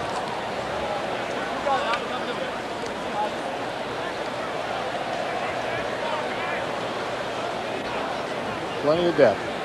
Oh, do they ever? They don't drop off. Now they're in the wishbone. Inside, and Greg Thomas against Vaughn, and he pretty much tackled him like he was wrapping up a steer and getting ready to hog time or something. You'll find Michigan tends to, when they get inside the 20-yard line, they'll set up and go into that wishbone and just kind of trade power football. Well, Bo might be gone on the sidelines, but a lot of his tactics remain. Yeah. More things change, the more they remain the same. It's hard to argue with the success rate that Bo Schembechler had. First 20 pages of their media guide devoted to Bo Schembechler. But as Gary Moeller told me, he says, my name is on the outside of the coach's door. Oh. Touchdown, wide open. Somebody missed an assignment there as Desmond Howard gathers in the TD. Somebody missed an assignment because I think Torrey Vincent, he caught Troy kind of sleeping on that one. He just a quick post pattern, and Troy hardly moved on that one, and it was a done deal before he got a chance to react. Howard gathers in another TD toss. This Badger defense has got to be getting tired right now because they've been on this, been on the field 3/4 of this quarter. Well, the last thing that, if you're Barry Alvarez, you wanted to see was to have the game deteriorate like this, Yeah. but at this point, like you said, their defense is probably very fatigued at this point. And you don't want to start getting into finger pointing. Here it is. It's just a quick post pattern. It's a slant. And as you can see how open he is, and there's nobody by him, and I think he just made a quick step to the right and came back left and just kind of temporarily froze Troy Vincent. See, yeah, you're seeing made a quick out step and then just went inside on Troy, and when you're down in there that tight, you make one bad move, you're beat. And that's what happened with a kid as quick as Desmond Howard. You know what's scary? You got under 3 minutes left in the third quarter, and it's 34-0. Yeah. And what hurts Wisconsin is the fact that Michigan only travels with 60 players. It's not like they can go down to their 3 and 4 deep had this ball game been in Ann Arbor. Yeah. Well, I think also is that it's pride time now. The offense has got to come out and give this defense a chance to rest. Because when you get tired late in the game like this is when people tend to get hurt.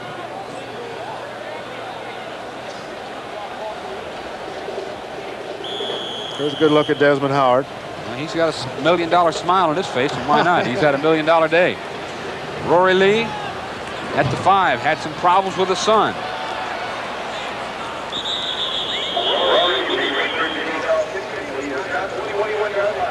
Pat Maloney and Mike Nadlicki making the stop for the Wolverines.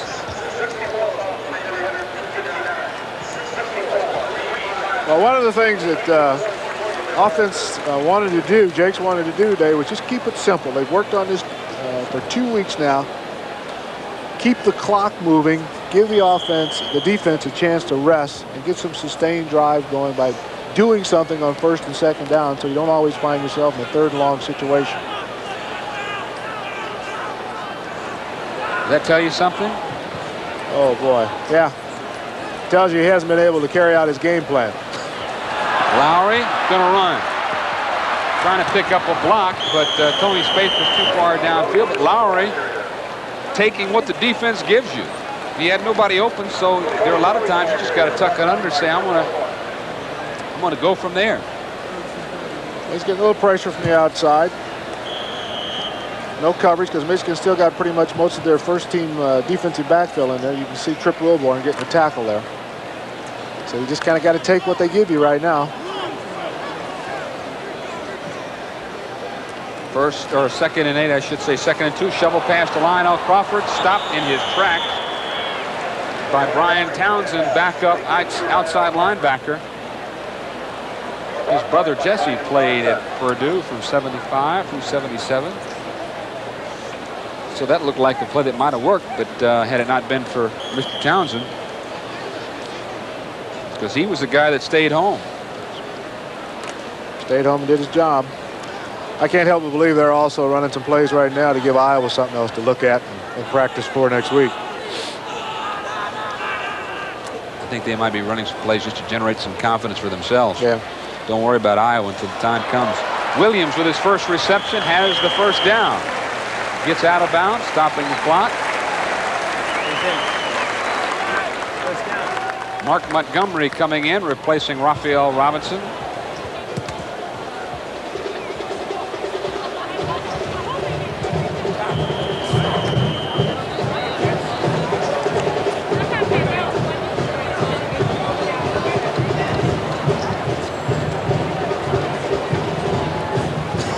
Confusion on the Badger sidelines here. They're trying to get Spaeth in. Crawford wants to go in. Nobody's sure who's going to go in.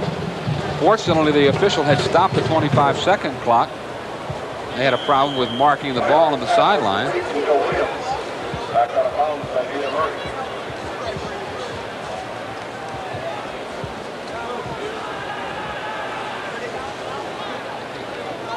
Under a minute and a half to go in the third quarter. Lowry scrambling, sacked from behind. Making the play initially was Brian Townsend. He got a piece of Lowry's jersey, enough to slow him down.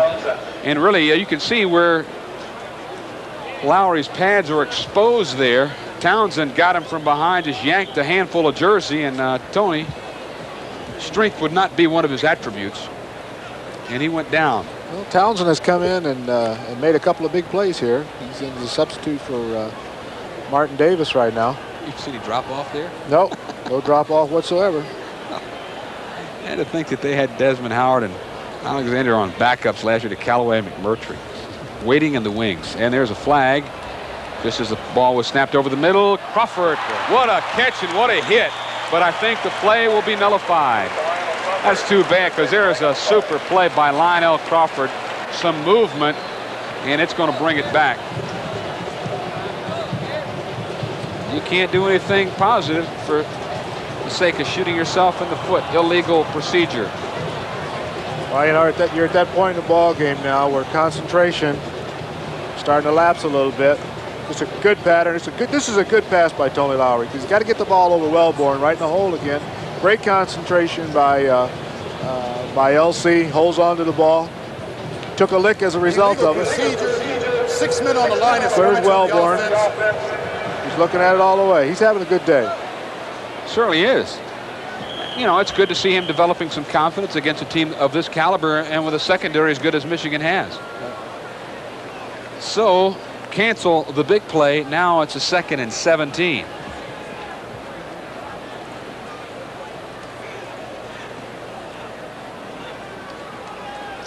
Lowry moved from the pocket, sacked from behind. Alex Marshall and Townsend.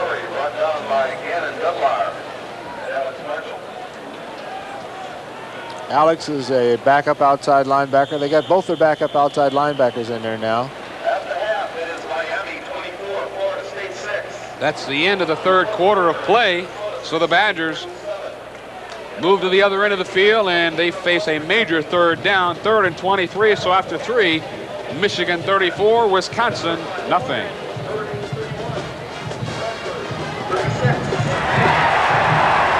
The crowd is still here. still staying to watch the game, and the students, bleacher creatures, have done well today. 3rd and 23. Lowry going back the other way. Oh, and they're going to call interference against the Michigan Wolverines secondary in the form of David Key. He came in over the top of Tim Ware.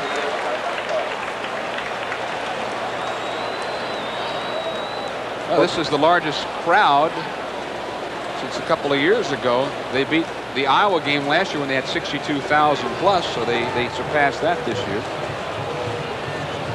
This is kind of a streak pattern. Tony looks back at Tim. Tim is open here. A little underthrown. Probably wouldn't have been a catchable ball, but it was a good call. He did come over the back on it. So a break for Wisconsin. We have not said that too many times this afternoon. I don't think Tim Ware's caught a pass today either, has he? I don't believe so. Bill Markman, a great ventriloquist. Did you see him? You never saw him move his lips. Inside handoff. And the Badgers still cannot run the ball. I mean, that's split to the near side. Bill Williams to the far side. They dump it off to Ware, who makes the reception. He gets out of bounds, and maybe a 3-yard timing pattern between Lowry and Bill Williams. And I'm sure that Trip Wellborn wants to break one. He has not had, to Wisconsin's credit, he's not had an opportunity to run back a punt per se. Brecky hangs one out, and he's calling for a fair catch. I think Tripp just says, get me out of here, get me to Ann Arbor for next Saturday, Michigan State. 36-yard boot for Brad Brecky coming in. Brecky averaging about. There you see Gary Moeller. He's called the play. Now, Michigan is huddling in the second half for the most part here. Ken Solom in at quarterback. And the Wolverines begin to go to their 2 deep. They have been doing a lot of that thus far here in the second half. Solom out of Canyon Country, California. He threw only 3 passes in '89.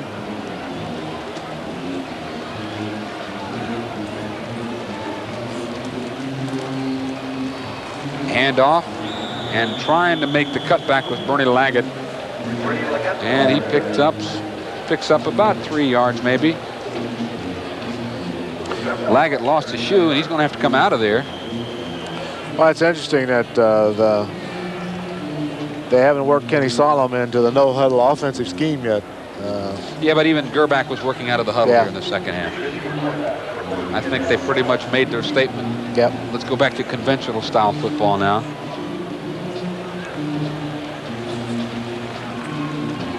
Solom dumps it off to Ricky Powers. Ricky Powers to the outside, and I thought Barry Alvarez was going to be called upon to make a stop there.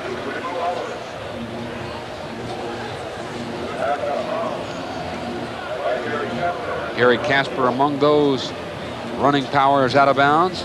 This is just a simple what is a swing pattern, which we used to call a banana pattern. They just get Ricky out there and get him isolated on the linebackers and try to capitalize on his speed. Picks up a nice gain. 1st and 10 for the Wolves. Inside handoff to Powers. Goes straight up the gut. He's hit by Tyrone Mahone and Robert Newell, who was in there at linebacker.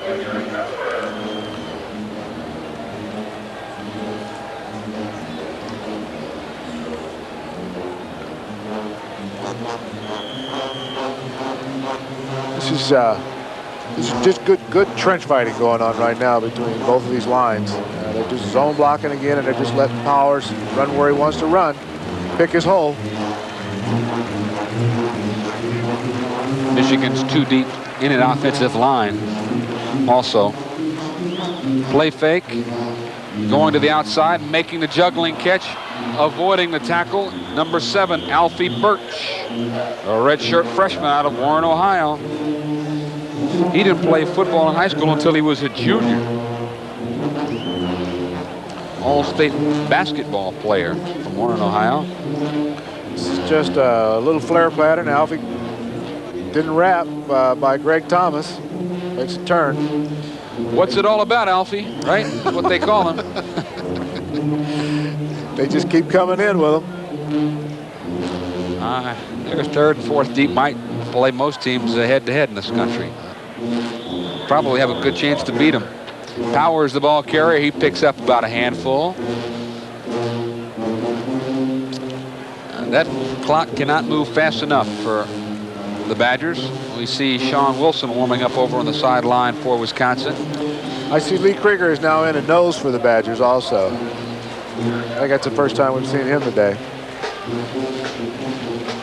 Well, Dan McCarney, defensive coordinator, is still waiting for somebody to come up there and claim that position. That's such a critical position in this defense. Powers just biding his time, trying to pick a hole. And at the bottom is Vincent. At the top is Krieger.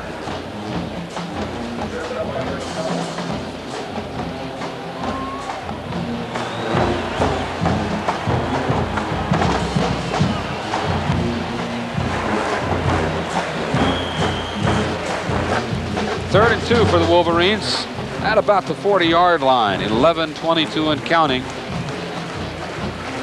Carlos Flowers also in the game too now, at defensive end. He's a freshman out of Pontiac, Illinois. Allen Jefferson up and over, 1st and 10, as he ran right by Brendan Lynch.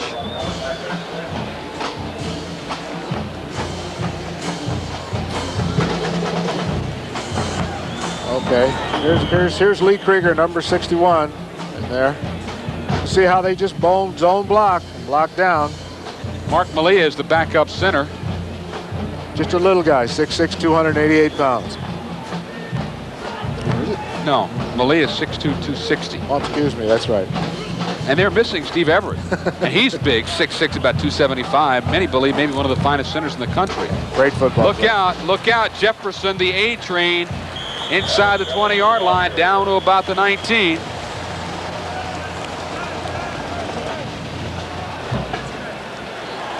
Boy, does he hit the hole in a hurry. There he is. Tight end just blocks out, and he just runs inside. Big hole there. He's there, and he's gone.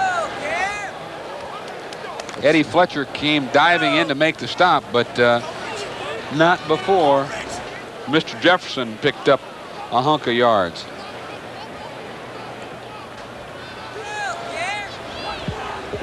Think they'll throw it anymore? They're trying to get some adjustment here. Inside handoff, Jefferson.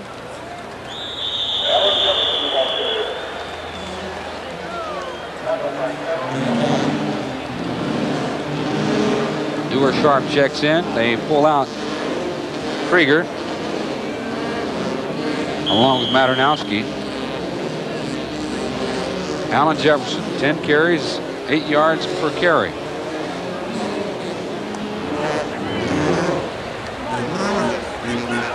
Second and 5 for the Wolves.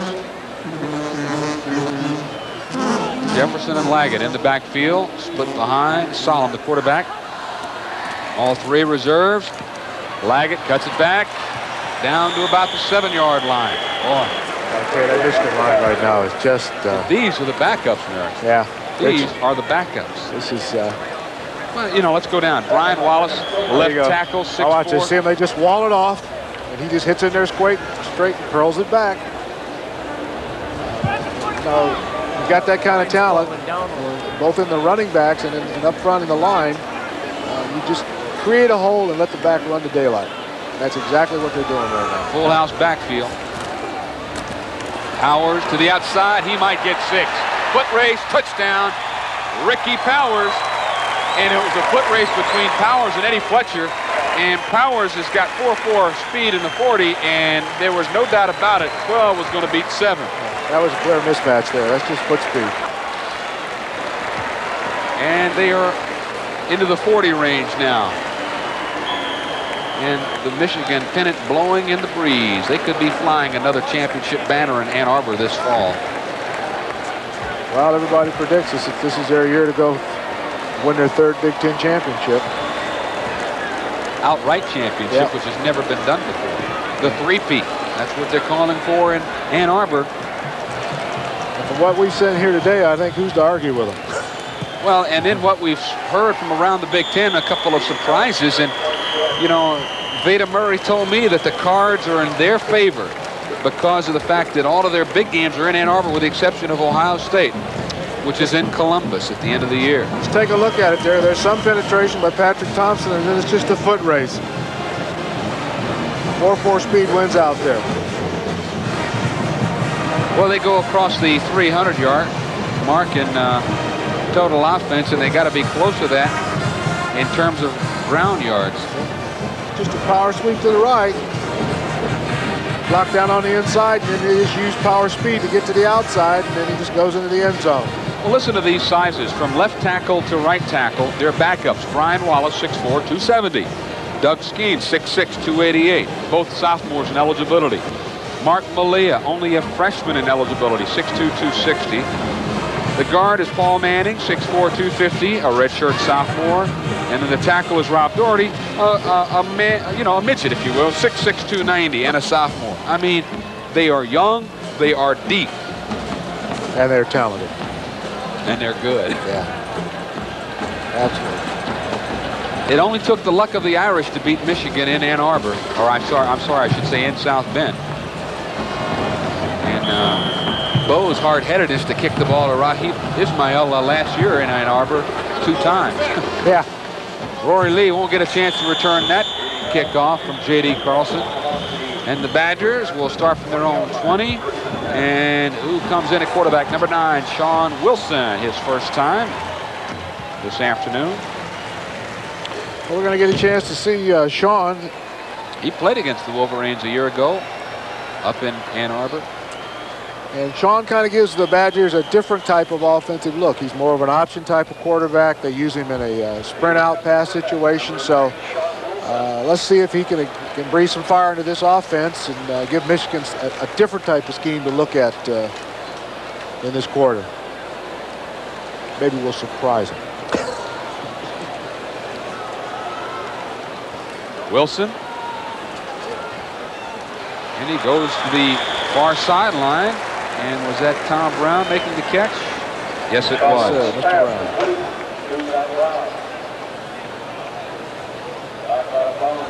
Because of Wilson's size or lack thereof, what they do with him a little bit more than a Tony Lowry because of his size is they'll sprint Sean out a little bit more so he can look down the field. Sean goes at about 5'10" if he's standing on a 3-foot whatever those would be called. I don't know, 3-inch razor. Platform. There you go. Thank you very much. You had your Funk and Waggle with you, and I'm glad that you brought that up.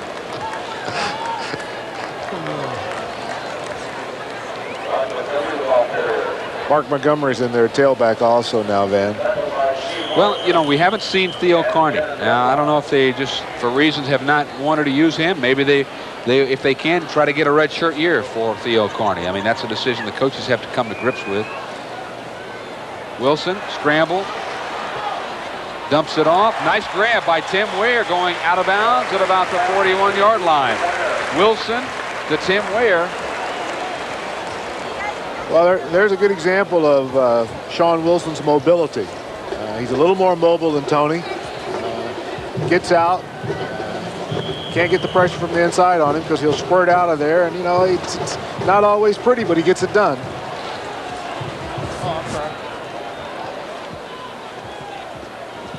And that play was busted. And help leading the bust was Eric Newth. Sophomore out of Plymouth, Michigan. Backup nose guard for T.J. Osman.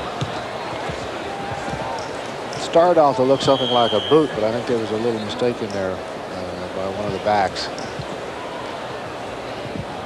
Loss of 5 on that play. 2nd and 15 for the Badgers.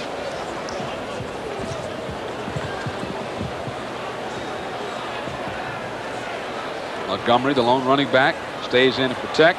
Ooh. And nearly intercepted, almost knocking it down and making the interception, Dave Ritter. Mark Mangum was a receiver there. Dave, no relation to Tex, although he does play a mean guitar.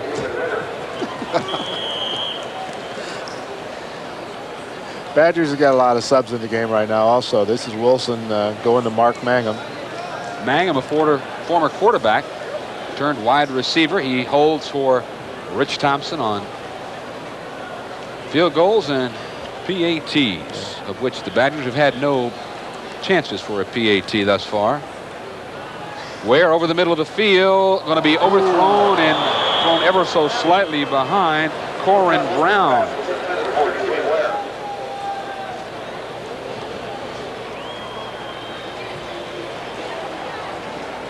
Fourth and 15, we see Mr. Brecky, and there we see Mr. Alvarez, and he says, let's go and start concentrating on Iowa.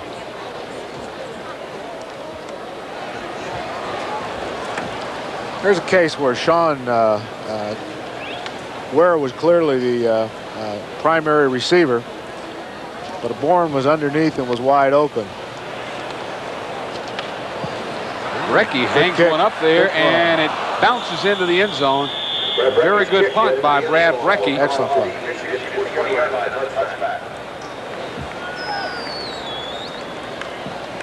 59 yards. I had to count them up with my abacus, and that's what took me a little longer to get that total. Abacus, one of those beads stuck, and I couldn't quite get them moved over there. But 59, I said one shy of 60 is what? And I thought 58. No, that's 59. They learned me real well, high school and college.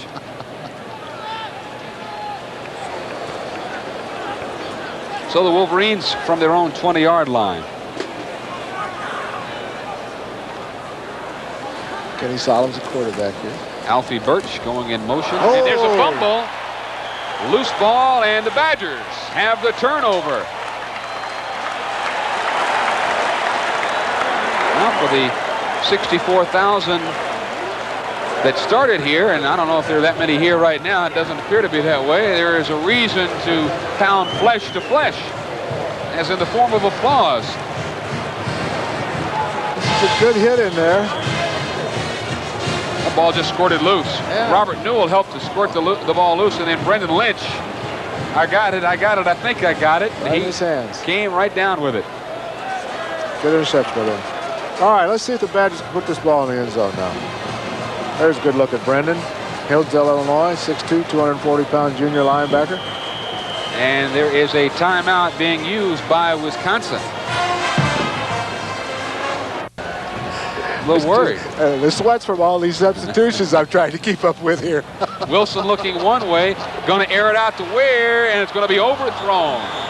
He looked one way, couldn't find an open man, and he turned back and went the other way. He found Tim Ware open, but just overthrown. So 2nd and 10 for Wisconsin, following the fumble and the recovery made by Brendan Lynch.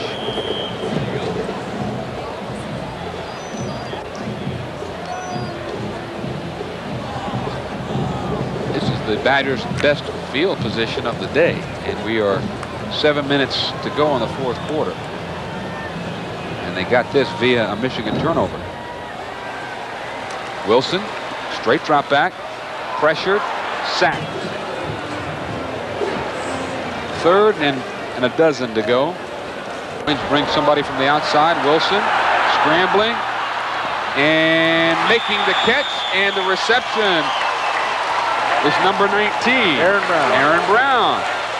Wilson to Aaron Brown. Excellent catch by Aaron Brown. Now credit Wilson for just hanging in there, because he was just waiting for somebody to try to break open. You can see he was looking to the far side, and then he goes to the near side, and he's just waiting for somebody to come back and get the ball, and that's what Aaron Brown did. Good catch by Aaron Brown. Sean had a lot of running room there also. I'm not so sure he couldn't have picked up first down by running now. 2nd catch for Aaron Brown this ball. Inside the 10-yard line. Option. Wilson cuts it back. Hit hard by Newt. Tom Brown in motion to the far side. Here comes the blitz. Wilson, and he's going to be sacked on the play. Ryan Townsend. And that really hurts the Badgers now. That sets up. He's been around the block a few years. Right. He knows what's going on. It's part of the learning process. And Robinson almost missed on a block. Wilson, oh, deflected at the. So a 33-yard field goal attempt. Remember, Mangum, backup quarterback. The kick is up. And the shutout is over. All right.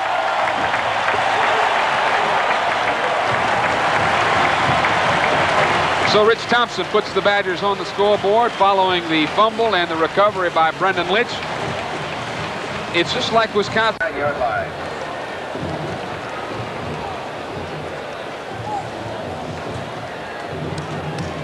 So the Wolverine offense will have the ball just shy of the 30-yard line, and as they have for most of this fourth quarter, and a good portion of the third period, working with their second and third string players.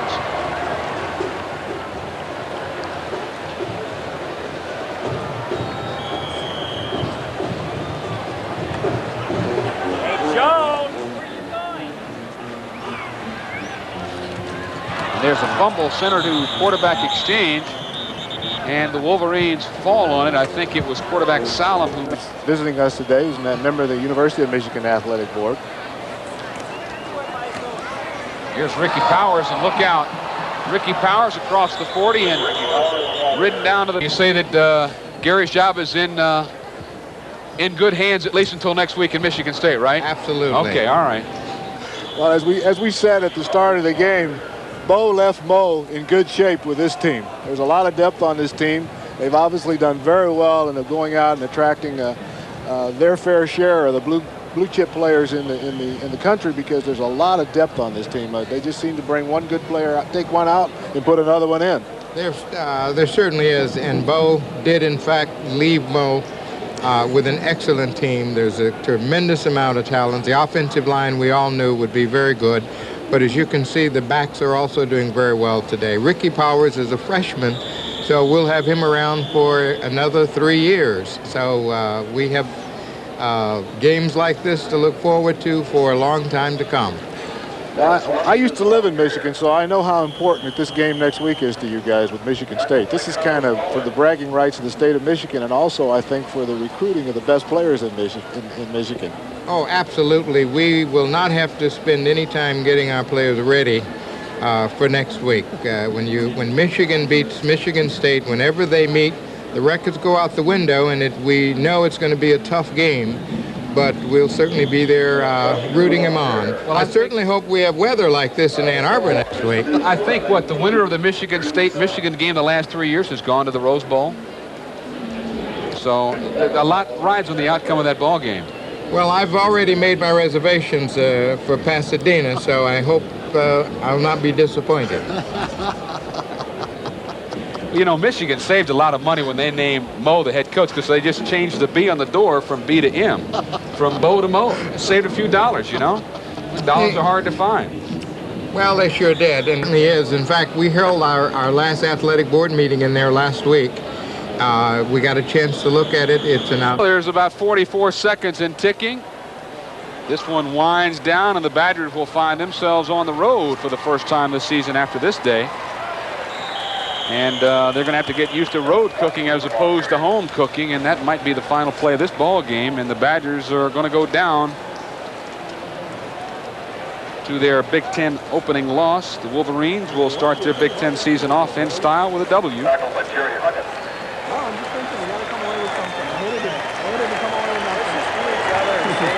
And now we're under 10 seconds, and that will do it. The Wolverines walk off the field a victor. So it's hail to the victors at 41-3. They came in here, they came, they saw, they conquered. I don't know how else you can put it. Their running attack was very explosive. They didn't need to pass the ball all that much. So for Merritt Norvell, I'm Van Stout. We'll see you in a couple of weeks. The Badgers go on the road. Again, the final score between Mo and Barry. Michigan 41, Wisconsin 3.